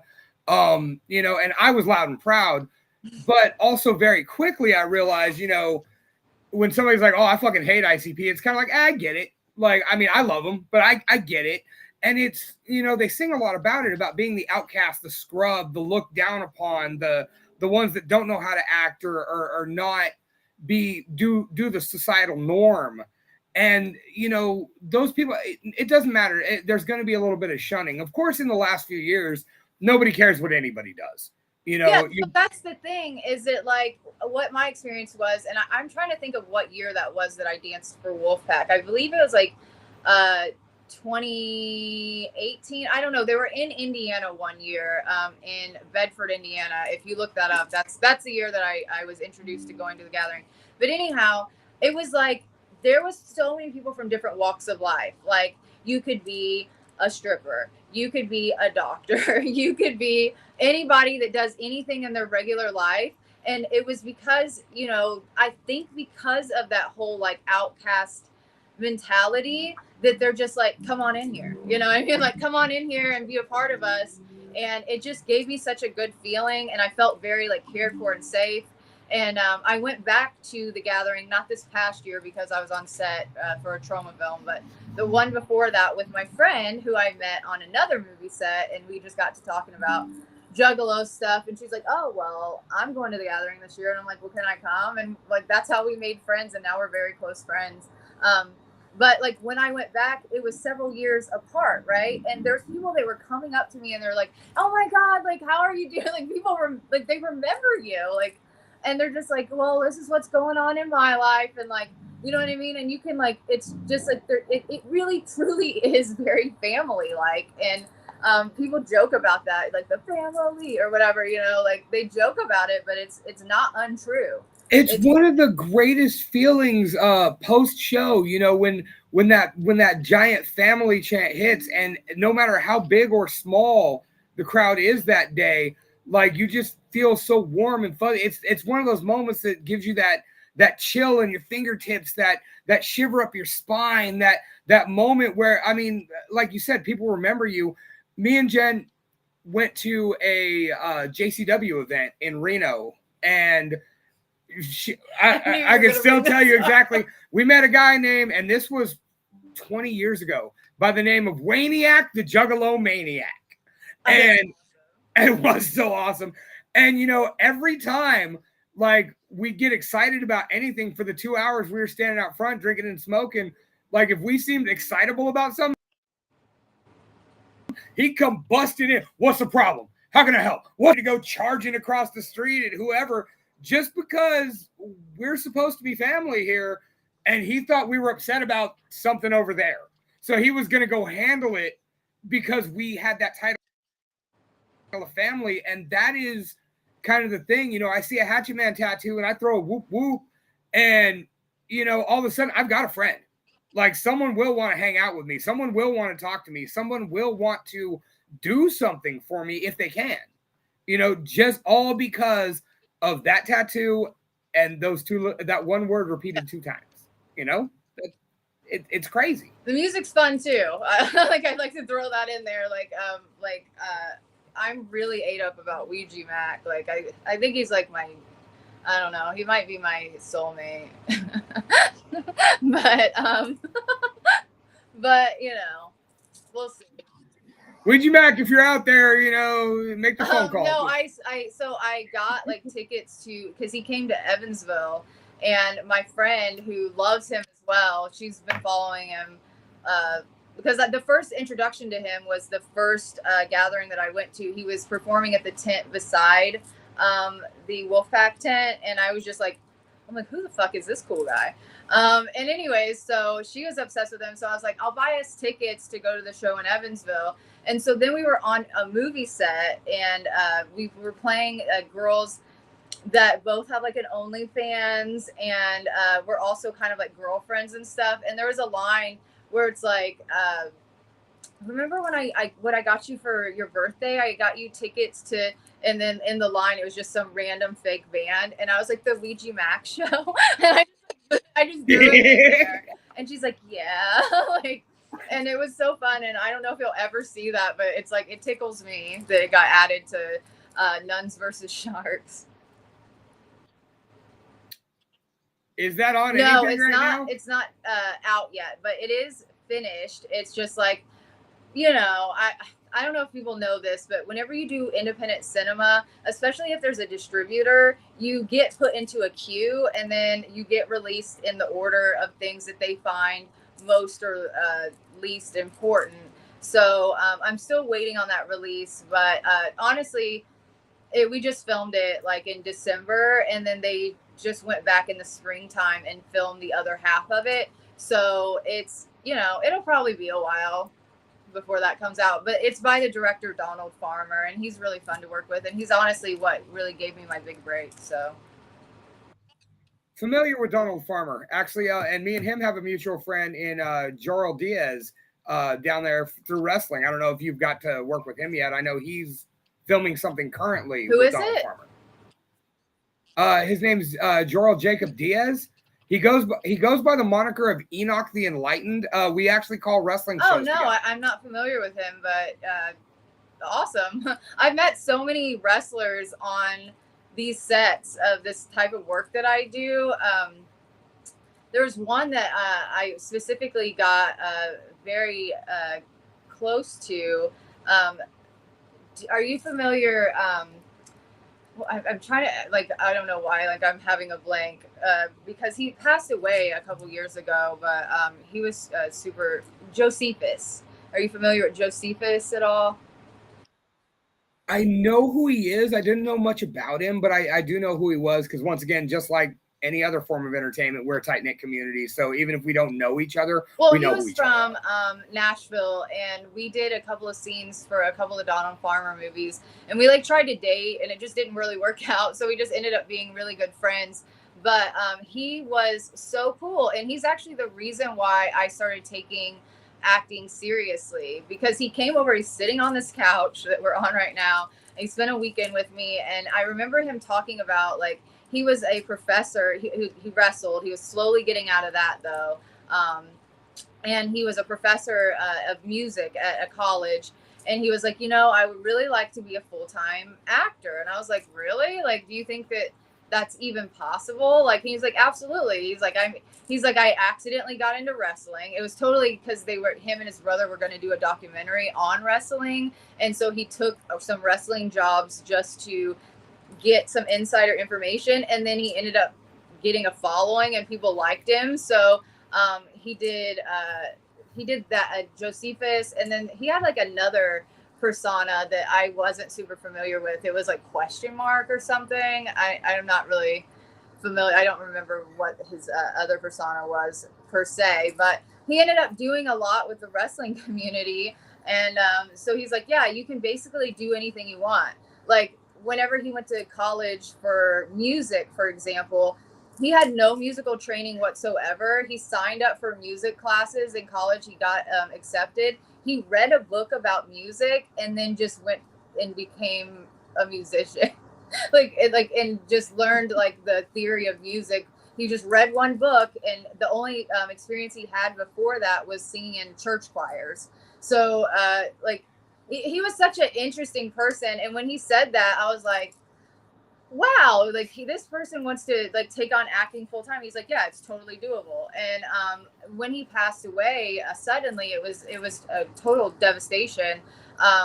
I thought to myself, like, I'm going to do that thing. I'm going to do that thing that he wanted to do. Like, I'm just going to quit my salon job and just go full force with this. And honestly, if he was still around, I think he would be really proud of me. Like, but anyhow, so yeah, I've met a lot of wrestlers on movie sets that are super talented, because like you have to be super, super great at acting to be a wrestler. I mean, it's not only physical, but there's such a huge acting element to it as well. It's, the thing about it is that most people don't realize is, wrestling itself is 1/3 of it. The ability to actually work in the ring is 1/3 of it. The biggest important part is to be safe with you and your opponent, taking care of each other. But the real kick is just like anything else. Being a character is what is going to, as they say, get you over, make people be invested in you, because, anybody, I'm not going to say anybody can do it, because that's not true. But it's easier to go out there and do some cool moves than it is to go out there and get people invested in the persona, to get people invested in the story that you're trying to tell, both in ring and on a microphone or in front of a camera. Just like your line of work, it's not just about going and reading some lines. Anybody can go and, memorize what to say. It's how you deliver. It's what you do with it. It's the emotion you put into it, the context, the feeling. Do you believe is the question, as the audience member, do you believe me? Because if you don't, you're not giving the art justice. Damn. Like, I'm loving this. We just take left turns out all the way across the board, and I'm all about it. What's cool is we answered a bunch of my questions without even like me asking them. Let's talk about your recent Hall of Fame induction real quick. Into the All-Star Hall of Fame. I wasn't even familiar with what that was and how huge of a deal it was until I saw you posting all those red carpet, pictures and just how much, you went on about that for days. And it showed that it really mattered to you, that this is something that you have really been striving for. And you didn't win the award you were actually going out for. And then you're given a lifetime achievement award. I mean, it's a Hall of Fame award, but yes, it's basically considered sort of like a lifetime achievement award. And okay, so Alt Star, the real name of it is altporn.net. Like they changed it. They called it Alt Star to be able to put it together like accounts on Meta basically, and be able to like promote their stuff at a broader range, because you got to take that word out of it or whatever. But I've been watching them since I started my original solo site for nudie modeling and everything back in the day, and I had really been interested in specifically because whenever I was getting involved with doing my solo site and everything, alt performers with the tattoos and sometimes colorful hair or black kind of goth hair or whatever, those types of performers were getting really popular. And I've always been sort of in that genre, even though like I think I come off a little bit more mainstream. The only reason I don't have like blue hair or something right now is because I want to be like able to get all the roles, you know what I mean? But I was always I was a goth kid, I was an emo kid, I was a scene kid, and so seeing those kind of people being represented in adult work it meant a lot to me. So I've been following their whole awards thing forever. So I never thought that I always thought maybe one day I was like, how do people get like nominated for this stuff? Like, like, cause whenever I had my solo site, at first I did everything on my own. Like I did the HTML, I did all the updates. I learned how to edit. I learned how to edit video and, still images and everything. And I learned all of that just from watching YouTube, to be honest. Like, and, I thought like, if I keep up with this work and doing, making this type of content that I enjoy and that other people enjoy, maybe one day I'll be recognized for it. And so I had no idea, that I was going to get that award. And some things that they were talking about whenever they were announcing me is that there's certain things that I have done in my career with that whole thing, that took off for a million other people. Like I, for example, used to live with 12 ongoing live cameras around my house 24/7. And now that's a thing that's on a lot of campsites. It's like people are doing that. They're streaming just their daily lives, and sometimes they're naked, sometimes they're not, you know what I mean? And that's kind of how I did it. And then there's so many changes. I worked for a campsite that I believe has gone under now for a very long time. And I had a really good deal with them. As a matter of fact, they paid me hourly plus whatever I made, like in the VIPs, like going private or whatever. And I would work with them constantly. I'm like, well, this is a way that you can help the performers to promote on social sites or whatever. If you make a link that doesn't go directly to the page, like stuff like that. And now when I was working with those people, I was working directly with the programmers, all of that stuff that I suggested, even OnlyFans in itself was something that I basically pitched to many different webmasters for years. I was like, you need to make a site where people can they can control their own uploads. They can upload whenever they feel, because back when it was in the solo site days, I did mine on my own, like I said, but a lot of people, they worked through these web pimps, is what I would call them. They would take a huge percentage of your income and they would do your updates for you. And then if for some reason they disappeared, because my first guy that ran my site for me, he disappeared and I had no idea that he had gone into rehab, like a rehab facility, and no shame on that because good for him, but he didn't tell me. And so I had no way to upload any content. And that's actually how I got into the FTP and I figured out HTML and I learned how to update on my own. And then I bought my website name from him and I took it over on my own. But like that kind of stuff, it's like it's all up to somebody else. And I was like, look guys, you need to make something that is user friendly, that people can directly message through the site, so it's not getting mixed in with a bunch of spam emails and all of that. Like stuff like OnlyFans would not have existed if it were not for me. And that's basically like what they were saying whenever they gave me the award, that I have influenced a whole generation of content creators, and just by the things that I've pitched to other webmasters and coders and all of that stuff, people working for these cam sites that I worked for and everything like that. Like I said, like the stuff that's going on right now, without people like me, it would not be a possibility. And so like that's basically why I won the award, because like I was the person doing that shit before anybody else was doing it, so yeah, that's why I won. And that's incredible. It's not something you think about, in the day-to-day world, unless you're in the industry or someone who follows something like that. But once again, we go back to that question earlier about how does it feel to influence people to do things. You helped influence a whole genre, a brand new business model that didn't take off until we were all relegated to nothing. Till we were all stuck in our homes.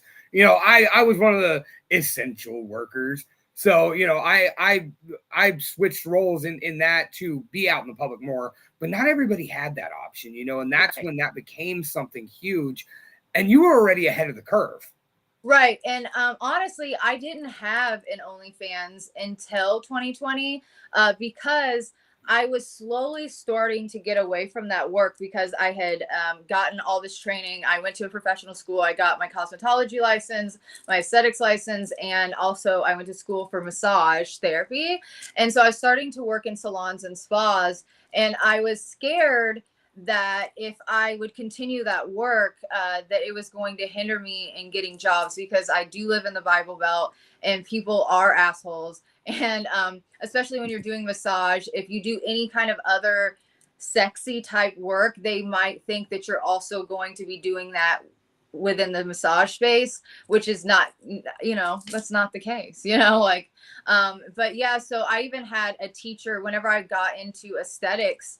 The woman that's over the aesthetics program at the school that I went to, she went to the owner of the school and she said that she did not want me in her class because she didn't know what I was going to be doing when men came in to get waxes. So that's the kind of like environment that I was like introduced to whenever I was going to school for all that. So I was trying to distance myself a bit from that type of work. But of course, 2020 came. Everybody kept saying, get on OnlyFans. You got to get on OnlyFans. Like, you got to get on these. Like, there's other ones before then as well.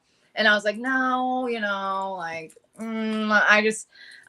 I'm scared that it's going to affect my future. And once 2020 happened, what was I? I was working in a salon, shut down because that's like too in your face. I was working in a strip club still, shut down. So all those things were shut down, and and because of the way that I made my income, I couldn't get any of the help because I didn't have like a normal job. Like I didn't have like a normal income from like a type of place where they take taxes out, for example. So I couldn't get any of the help that other people were getting. So I started an OnlyFans, and God damn it, I wish I would have done it a lot sooner because that is a gold mine. And being that I come from a experience of being able to do that stuff all on my own and knowing like the consistency, how consistent you need to be to update, to keep people interested and keep people subscribed, because I came from a subscription based model beforehand.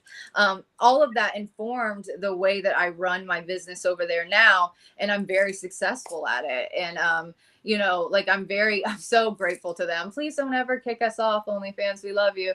But yeah, so I'm so happy that I'm able to do that kind of work now, and it fills in the gaps for me. Like, yes, I have a fairly high day rate in the indie horror community, and I can pay my bills with the acting jobs that I'm doing, and I've been able to for like the last couple of years, and I'm very, very grateful for that. But to be able to go and take these crazy clown camps, go to these clown camps and these clown schools, and to take other additional acting training, and to travel and experience the kinds of things that I'm interested in, whatever that happens to be. I need extra money. I don't need to just pay my bills. I need extra money. So, OnlyFans, it really helps me to be able to, I take ballet classes, I take contemporary dance classes, which is something, like I said, I came from a dance background. So it's really awesome to be able to have the time and the money to be able to do that stuff again and to have that within my life. So I'm forever grateful, and I feel I'm like, why was I being such a butthole about it? Because if someone is judging you, you know what I mean, for like past work or current work that you're doing, it's kind of like the whole Juggalo thing. The way that they were judging the people that followed ICP is absolute bullshit. Like it's just like you're making assumptions. You don't know what the fuck you're talking about, and like I don't want to be a part of those people. I wouldn't want to work. There was a salon in town that I tried to get a job at. I had always wanted to work at Aveda, right? Aveda is like very crunchy. Everything is like so all natural. It smells like sage. We love it. I still use their products. Well, whenever I graduated from aesthetic school, I wanted to get a job there. So I went and I did like 3 interviews, and they found out that I was a stripper. And I found this out from Intel, somebody else that was working there at the time during all of my interview process. And they found out, and they wouldn't hire me because of that. But that's the thing. I don't want to work for somebody that has that kind of feelings. or like thoughts on people that are in the sex industry, whether I'm a part of it or not. You know, like I don't want to work and be in your environment whenever you're hateful like that. So it really Absolutely. saved me. It saved me strife in the long run. But you know, so I should have just taken that attitude. Like, if anybody's going to feel that way, or if they're going to think in that direction, then you don't want to have anything to do with those kind of people anyways. So do what you want, you know? Like, and now it's like there's so many people that do OnlyFans and dance and everything because of what happened to our economy due to, you know, the pandemic and everything. So many people have entered into that world that's almost normalized now. I mean, almost, not completely. Not completely, but you know, staying in the same track. You know, Yeah. of course, you know, you're a character across the board, but in this track, tell us a little bit about Penny. Penny. Okay, so Oh, you thought you were gonna escape this one? Come on. No, I love my work with Ethereal Comics. So I met them. I did a small convention. I think it was in Tennessee, and it was kind of dead. It was like, you know, sometimes when you do conventions, especially when they're smaller, they can kind of be duds. You know what I mean? It's like it's a gamble.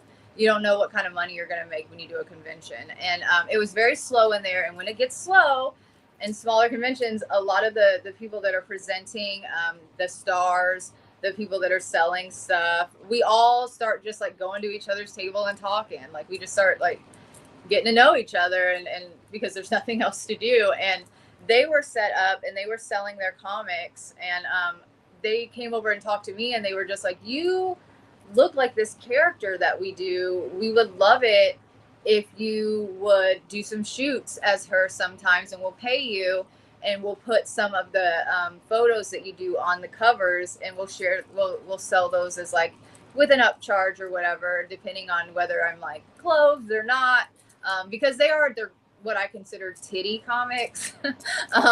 They're very sexy, and there's in the one that I do, it's not very hardcore, but they do have some hardcore comics in their like line.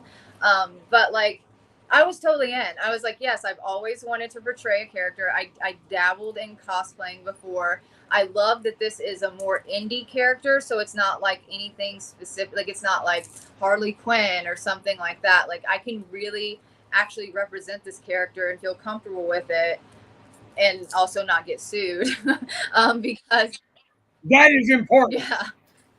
But yeah, so I've been working with them for a while now, and I love to, whenever they have me along, to go to conventions that are more like comic based than horror based. That's what I'm used to.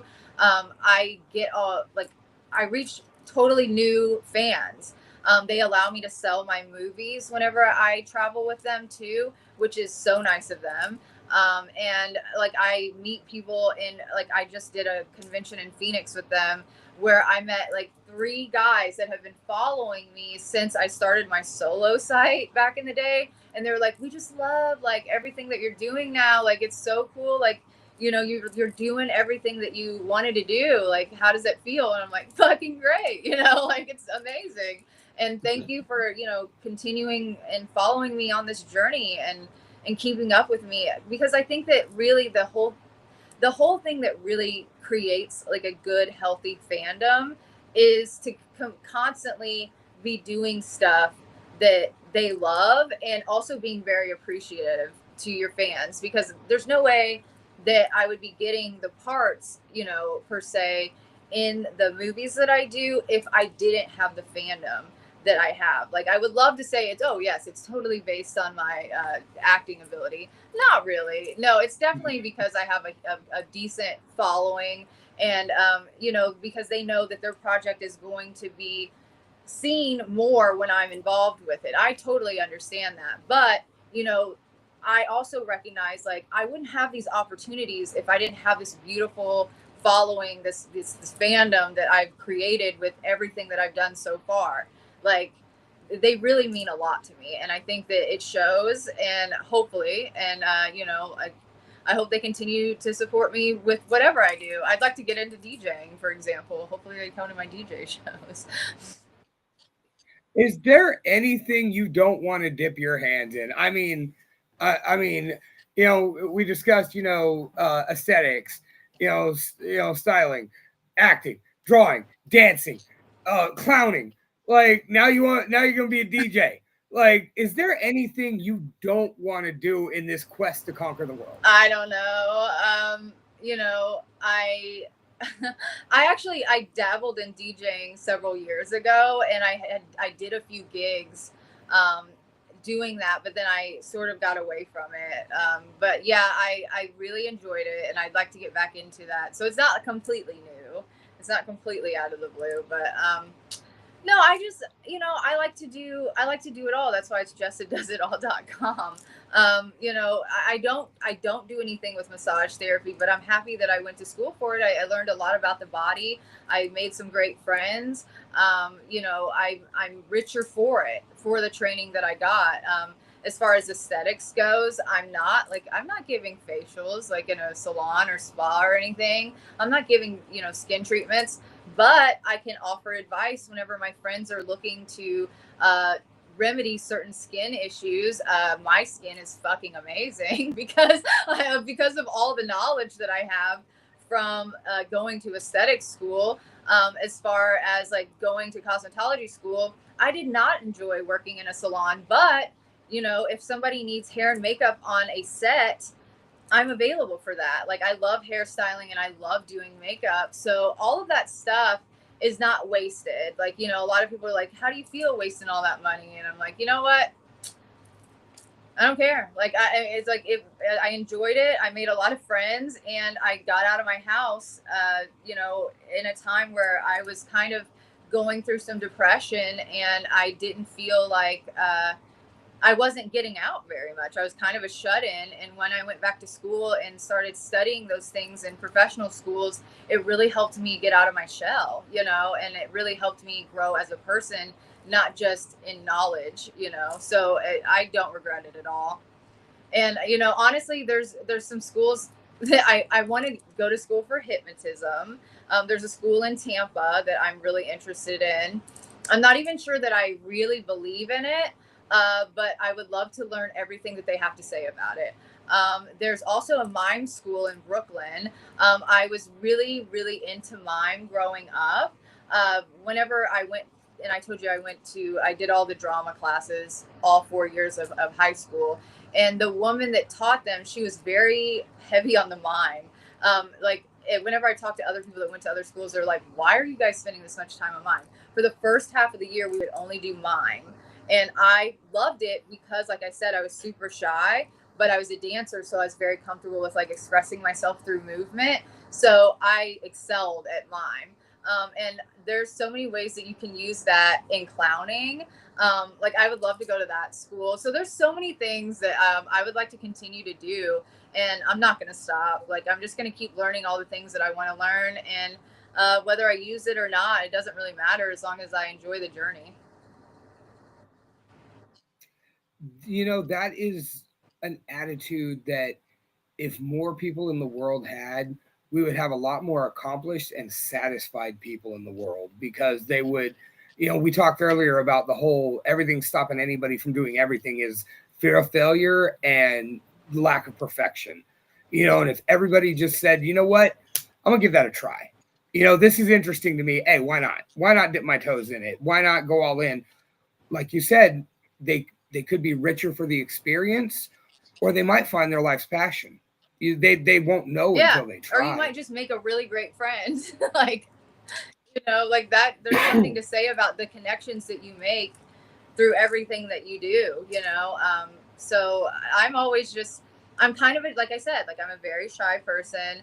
And it's hard for me to just go up to a person and just be like, hey, how's your, you know what I mean? Like, just start up a conversation. But if I'm in a class with them and we're learning something together, and I can be like, well, what do you think of that? You know what I mean? That's a whole other way for me to exist and to interact with people in a way that makes me feel comfortable, and I'm learning something. So sometimes I just do it for the social aspect as well. That's a good way to do it, and I'm with you on that. I'm one of those people that cherishes his connections. I'm fortunate enough that everything I've been fortunate enough to do, it's great everything is back to the people that I got to do it with, or the people I met along the way. And so, like I said, I love to meet a kindred spirit in that way that takes that same attitude that, hey, you know what? At least I made some cool friends and got to have some fun conversations while I was at it. Exactly. You know. All right. So, of course, I'm a 209 boy. We definitely got to talk some OnlyFans, but let me go ahead and throw that trailer on real quick. Well, let me get there.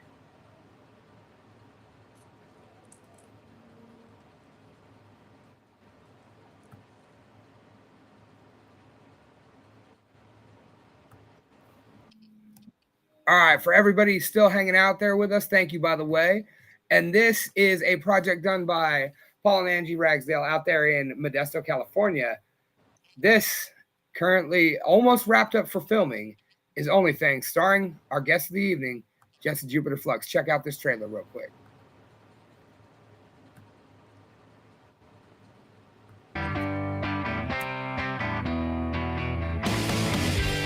So, when's your date? In about 30 minutes. He's a really nice boy. Remember, don't get attached. Whoa, what the hell is that? Holy shit. Holy shit. Scarlett! Did you get him? Yes, I got him, but then this guy saw me in the park and he got away. What do you think? It looks like a scrambled porno. Is that a nipple? No, those are teeth. We'll fucking get him. Nobody will ever hurt us again. Never again.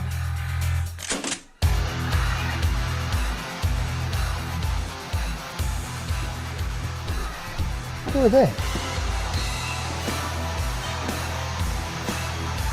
Look, I know it's blurry, but I swear to God, I saw that creature eat this dude's face. You like that shit? Monsters, movies, conspiracies. I love it all. Let me give you my card. If you ever need any video work, just let me know. I build websites. You know, us entrepreneurs got to stick together. You know, Scarlett had big plans for this place. I think I messed them all up. But I think when she sees what we've done, she'll be happy. What are we gonna do?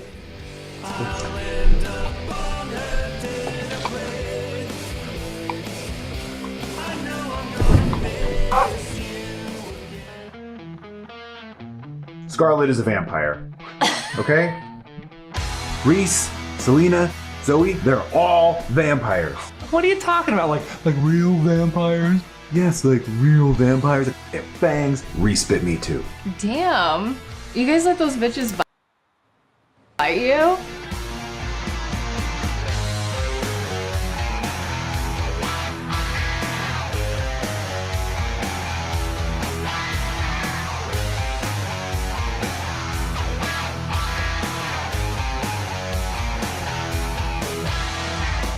Cool, so what time does the drug-fueled crazy blood orgy start?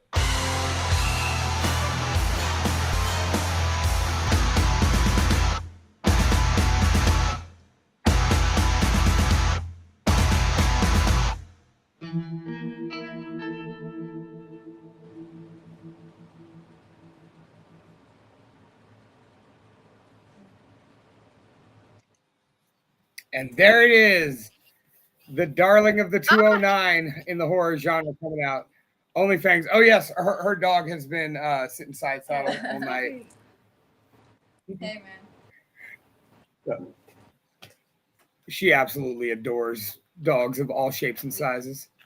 I am not the extrovert that Dave is. If I come and hang out at your house and you have a dog, I'm probably going to hang out with your dog. He would like that. Or He's your a pet. golden doodle. Yeah, big Floof. blue. So there it is, the teaser trailer for OnlyFans, the project that brought you back to the 209 to work.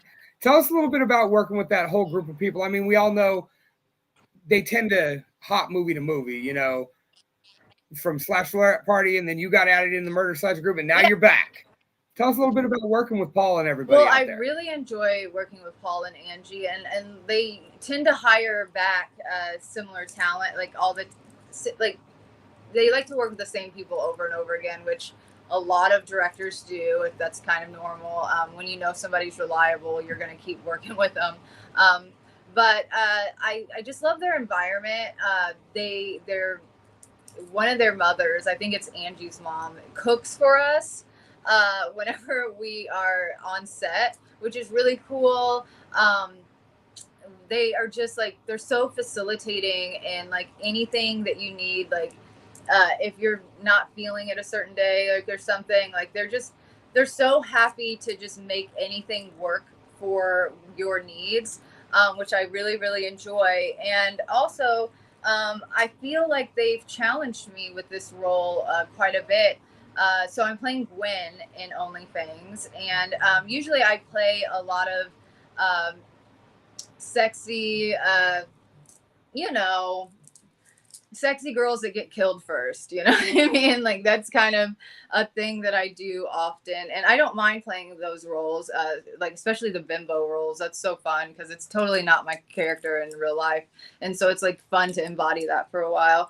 But with Gwen, she's more of a boyish girl. She's kind of like a tomboy, and she's so fed up with her job. She's working as I think she's working in a factory is what it's written in the script as, and then also she's a photographer as well. That's like her side thing that she does, and she helps out with her brothers. It's like a YouTube show, basically, like you guys do. It's a YouTube show that's about. It's called The Monster Hunters, and so she reluctantly takes her time when she's not at work to work on that to help out her brother. But she's getting tired of everything. Like she's just like, how long am I gonna have to work this hard and barely get ahead, you know? And that's when her brother, as you can see in the trailer, he catches a monster, which happens to be one of the girls. And he brings that back, and he's like, guys, you know, like I finally done it. Like I finally caught a monster that we're going to be famous finally on YouTube.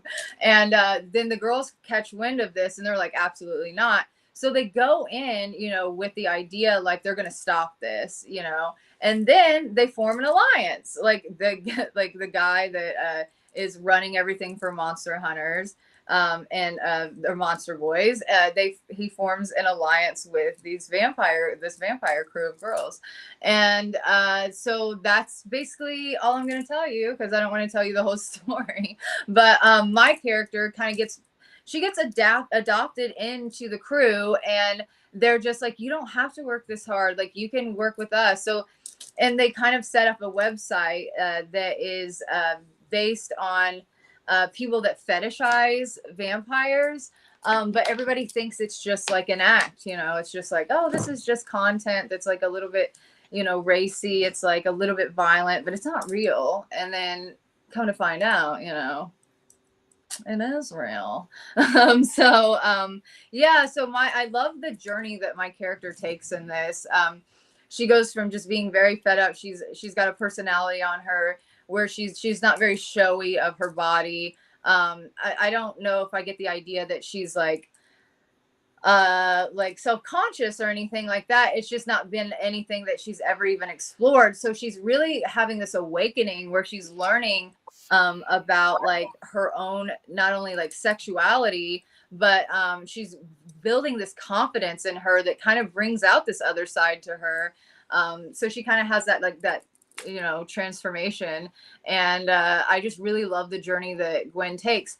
And I hope that people they enjoy it when they see it. I think, first of all, the way that Murder Size took off for them, I think this is going to be even bigger. Like Murder Size, we really just shot that like almost in 2 weekends, other than like pickup shots in one location, whereas this has so many locations. That's why it's taking longer. And I think the underlying current of the movie it's about, you know, feminism, and it's about like owning who you are. And if you're a sex worker, like, get it, honey, you know what I mean? Like it's very like sex positive, And I feel like some of their other work that they've done is kind of like that as well. And I think that that's something, it seems like it's very important to them. And I love working with people that feel that way. Obviously, we kind of like touched on that.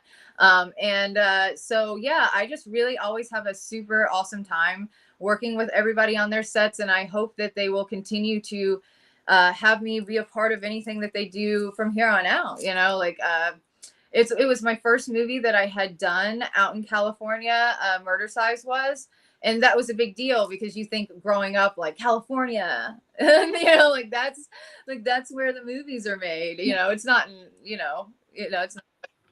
Well, Steve, I want to, like I said earlier, I almost want to apologize to you because we're about 300 miles north of the legendary part of California where movies are made, and we're about 100 miles to the east of, you know, the beautiful Bay Area and historic San Francisco and all that. We're down here in what I like to refer to as the ugly yet important part of California, because, you know, we produce all the agriculture and everything that feeds the entirety of the country. Well, I was tickled pink to be doing a movie in your area, so I'm super grateful that I get to work out there regularly with them. And I hope, I continue to be able to work with them. They're super cool people. I love them because they're nerds about cinema, you know, like they like what they like, and I think that is what fuels them to create. And like, you know, like I said, a lot of people, they have like, there's so many would-be directors, there's so many would-be script writers, would-be actors, because like they're like, oh well, like they have a talent, they probably truly do, and they have ideas and they have a creativeness about them, but they're so afraid to just do it. And I love that Paul and Angie, they started and they're continuing, and every single thing that they do has gotten better. But even in their stuff that I've seen that's like a little bit older, like the story is there. Like I do a lot of work with first time directors, and usually there's something like lacking with a first time project. Either it's the story is not as fleshed out as it could be, the shooting is not as great as it could be. This should not stop you, by the way. The fact that like I'm saying this stuff, this should never stop you. If you can shoot a phone, like a movie on your phone, you absolutely should do that. There's sound issues, but they have, through their work, they have built like more and more skills and more connections with people that can really provide these needs for them. And like I love that they just started doing it, what they were interested in, and they started creating that type of work, and they're doing the damn thing, you know what I mean? And they're not letting anything hold them back. I love that. And they've been very successful, and they're very hardworking. A lot of people ask me like, how does Paul and Angie raise so much money for their projects? How do they get so much hype behind their projects? How are they getting so much coverage, like in like article coverage and everything? And I'm like, dude, the reason why they're getting all of that is because they're using their whole weekends off writing individual people that are, you know, giving money to their cause. They're writing different horror like publications and stuff. They're working they network. They work so hard. Like I feel like the way that I work on all my things, they work that hard on their main thing, which is, you know, OnlyFans right now. They are constantly working. They don't get a day off, I don't think. I think it's just always OnlyFans. And it was the same way with Murder Size, and that's why they're so successful, is because they put in the work. They don't seem to want to take a day off. It's that whole attitude of, you know, find what you love and you will never work another day in your life. And like you said, nothing about them was bad. You know, when you go back, Slash Lorette Party, were there elements that could have been better? Sure, why not? But it was solid. And then Murder Size came out so good and better. And now, you know, even just looking at the trailer for OnlyFans, you see just the subtle things that are better. You know, the lighting's a little better, the shooting's a little better, the sound's just a smidge better. And none of it was bad to begin with. They're like that kid that could naturally play a tune on a guitar and then continued to master the craft. I can't wait to see what the 6th movie, the 10th movie, the 20th movie from them looks like, because I mean, we might all think Modesto actually explodes because Paul figures out how to make it look like he just blew up the whole fucking town, and once again, as somebody who's such a hometowner, screaming 209 every day of my life, like I take pride in that. Like I take ownership. Like as soon as I found out that they were local, I was like, I'm in. Well, do you know if it's good yet? Nope, don't care. Like I mean, and then it just happened to be so good that it's something you can really be proud to, say, hey man, I seeing you guys come out on that stage, like I told you in pre-production, I've taken home 3 awards on that very stage. I've given out 3 awards on that very stage. I've seen concerts there. I've seen plays there. We've been on dates there. Like it's beautiful theater. It's a really truly beautiful theater. Yeah. I mean, that area is so significant to our 20 years of marriage, so I mean, to see something like this captured on the screen forever and ever, like how cool is that, for people like us to look and take pride in that, and it's not even us doing it. It's just, somebody representing our area and doing a damn fine job of it. So Paul, if you're still out there in the chat, take a bow. You and Angie, like, they give will yourself probably some love. watch this. I feel like they watch anything that covers. He's been in and out all night. Oh, I haven't seen Angie, but Paul's been in and out all night. Yeah, I love that. That's another thing that it seems like every time I do a podcast where I speak about like any aspect of working with them, they check it out. They are earnestly interested in the experiences that are had by the people that collaborate with them. And I really appreciate that too. Speaking of that, he actually just threw down a comment and he said, we loved working with Jessa and we are proud of her work in this movie. You're going to make me cry. So, I mean, we're hitting, oh wait, I think he said something else too. Damn it. And he said, thank you so much, and I don't know if that was to you or to us or to all of us here. Man, we've hit our time limit and I could keep you forever, but you already told me you got something to do early in the morning. And so, I just want to wrap it up with this. From everything we've talked about, your humble beginnings as a creepy kid who loved to write violent stories and was obsessed with scary stories. By the way, you missed it earlier and I was so sad you weren't here. She is another Fear Street kid. Yes. She has a Fear Street collection too. Like I was like, oh, I wonder if yours rivals hers. Like, cause she's got just bookshelves full.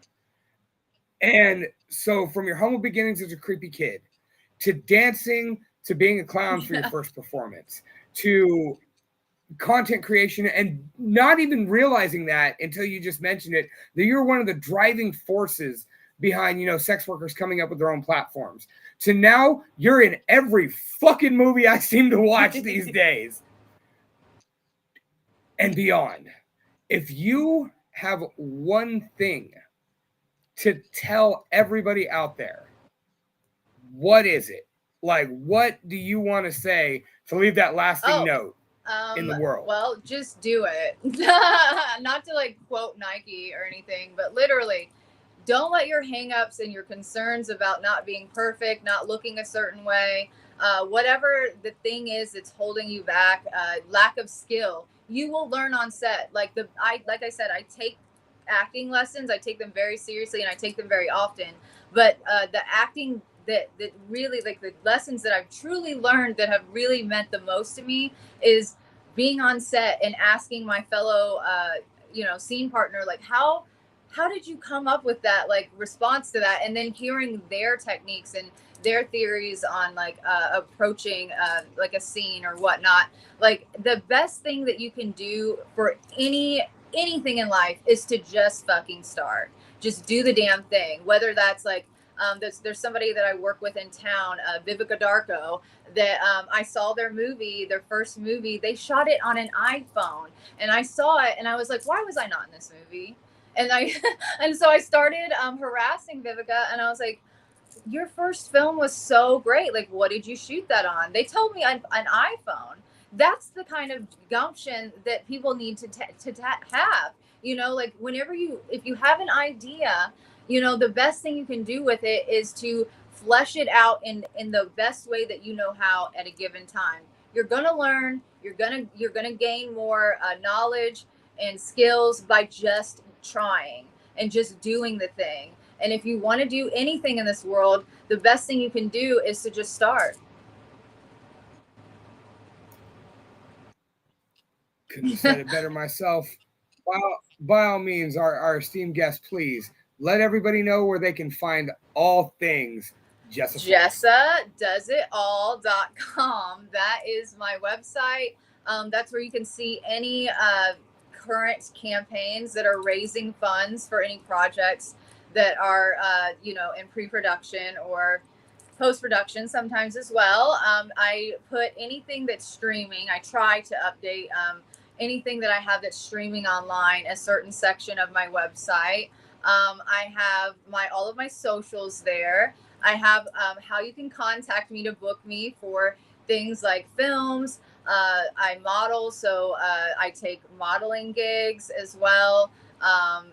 Any type of podcast gig, contact me. I'm very shitty at email, but I'll try to get back with you. Sometimes I need a little reminder that there was an email sent, but I do my best. It's just because I have so much going on that it's really hard. So now my manager actually goes through my emails once a week for me and is like, these are the most important things. Please get back to these people. So anyhow, yes, you can find that. You can find I love music. We didn't get to talk about that, but music is my favorite thing in the whole fucking universe. And so I do like a seasonal playlist, and I put that up like on my website where you can just check out what I'm listening to in that given season. Just anything like this will probably end up on there in a certain section where I do my podcast interviews. So you'll be able to find this on there, and as well as any other ones that I've done. I need to put one up right now that I did this last weekend, and so I haven't got to that yet. But they all end up there. Everything about me, and you know, it really makes my heart sing when people watch these interviews that I do, because you can learn so much about me that like I don't get a chance to like discuss in an Instagram post. You know what I mean? Like my love for Marilyn Monroe, for example, and you know what inspires me about her work.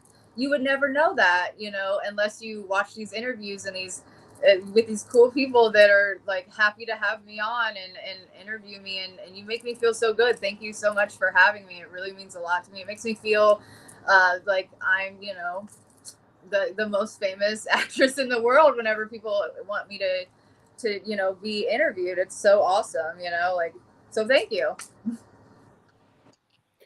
You know, the pleasure's definitely all on this side of the table too. Like, I appreciate that you took time out of your schedule.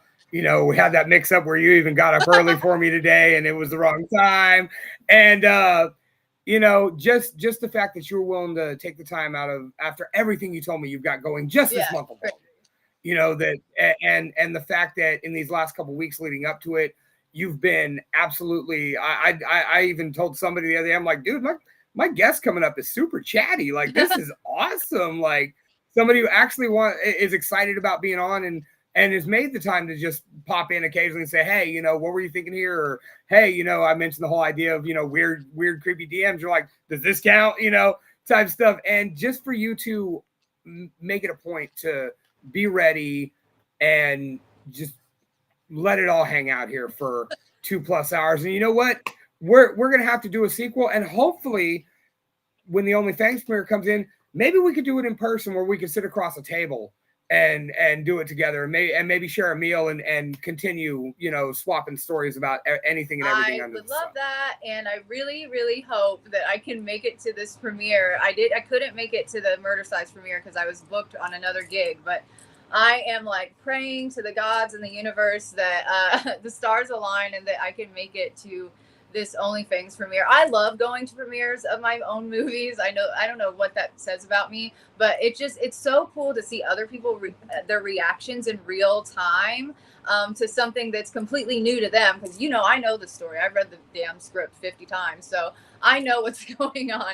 But it's so cool to see it all put together and to experience it with everybody that was involved. And you know, I really I really regret that I wasn't able to make it to the Murder Size premiere. So I'm really, really hoping that I can make it to the OnlyFans premiere, and to have a premiere in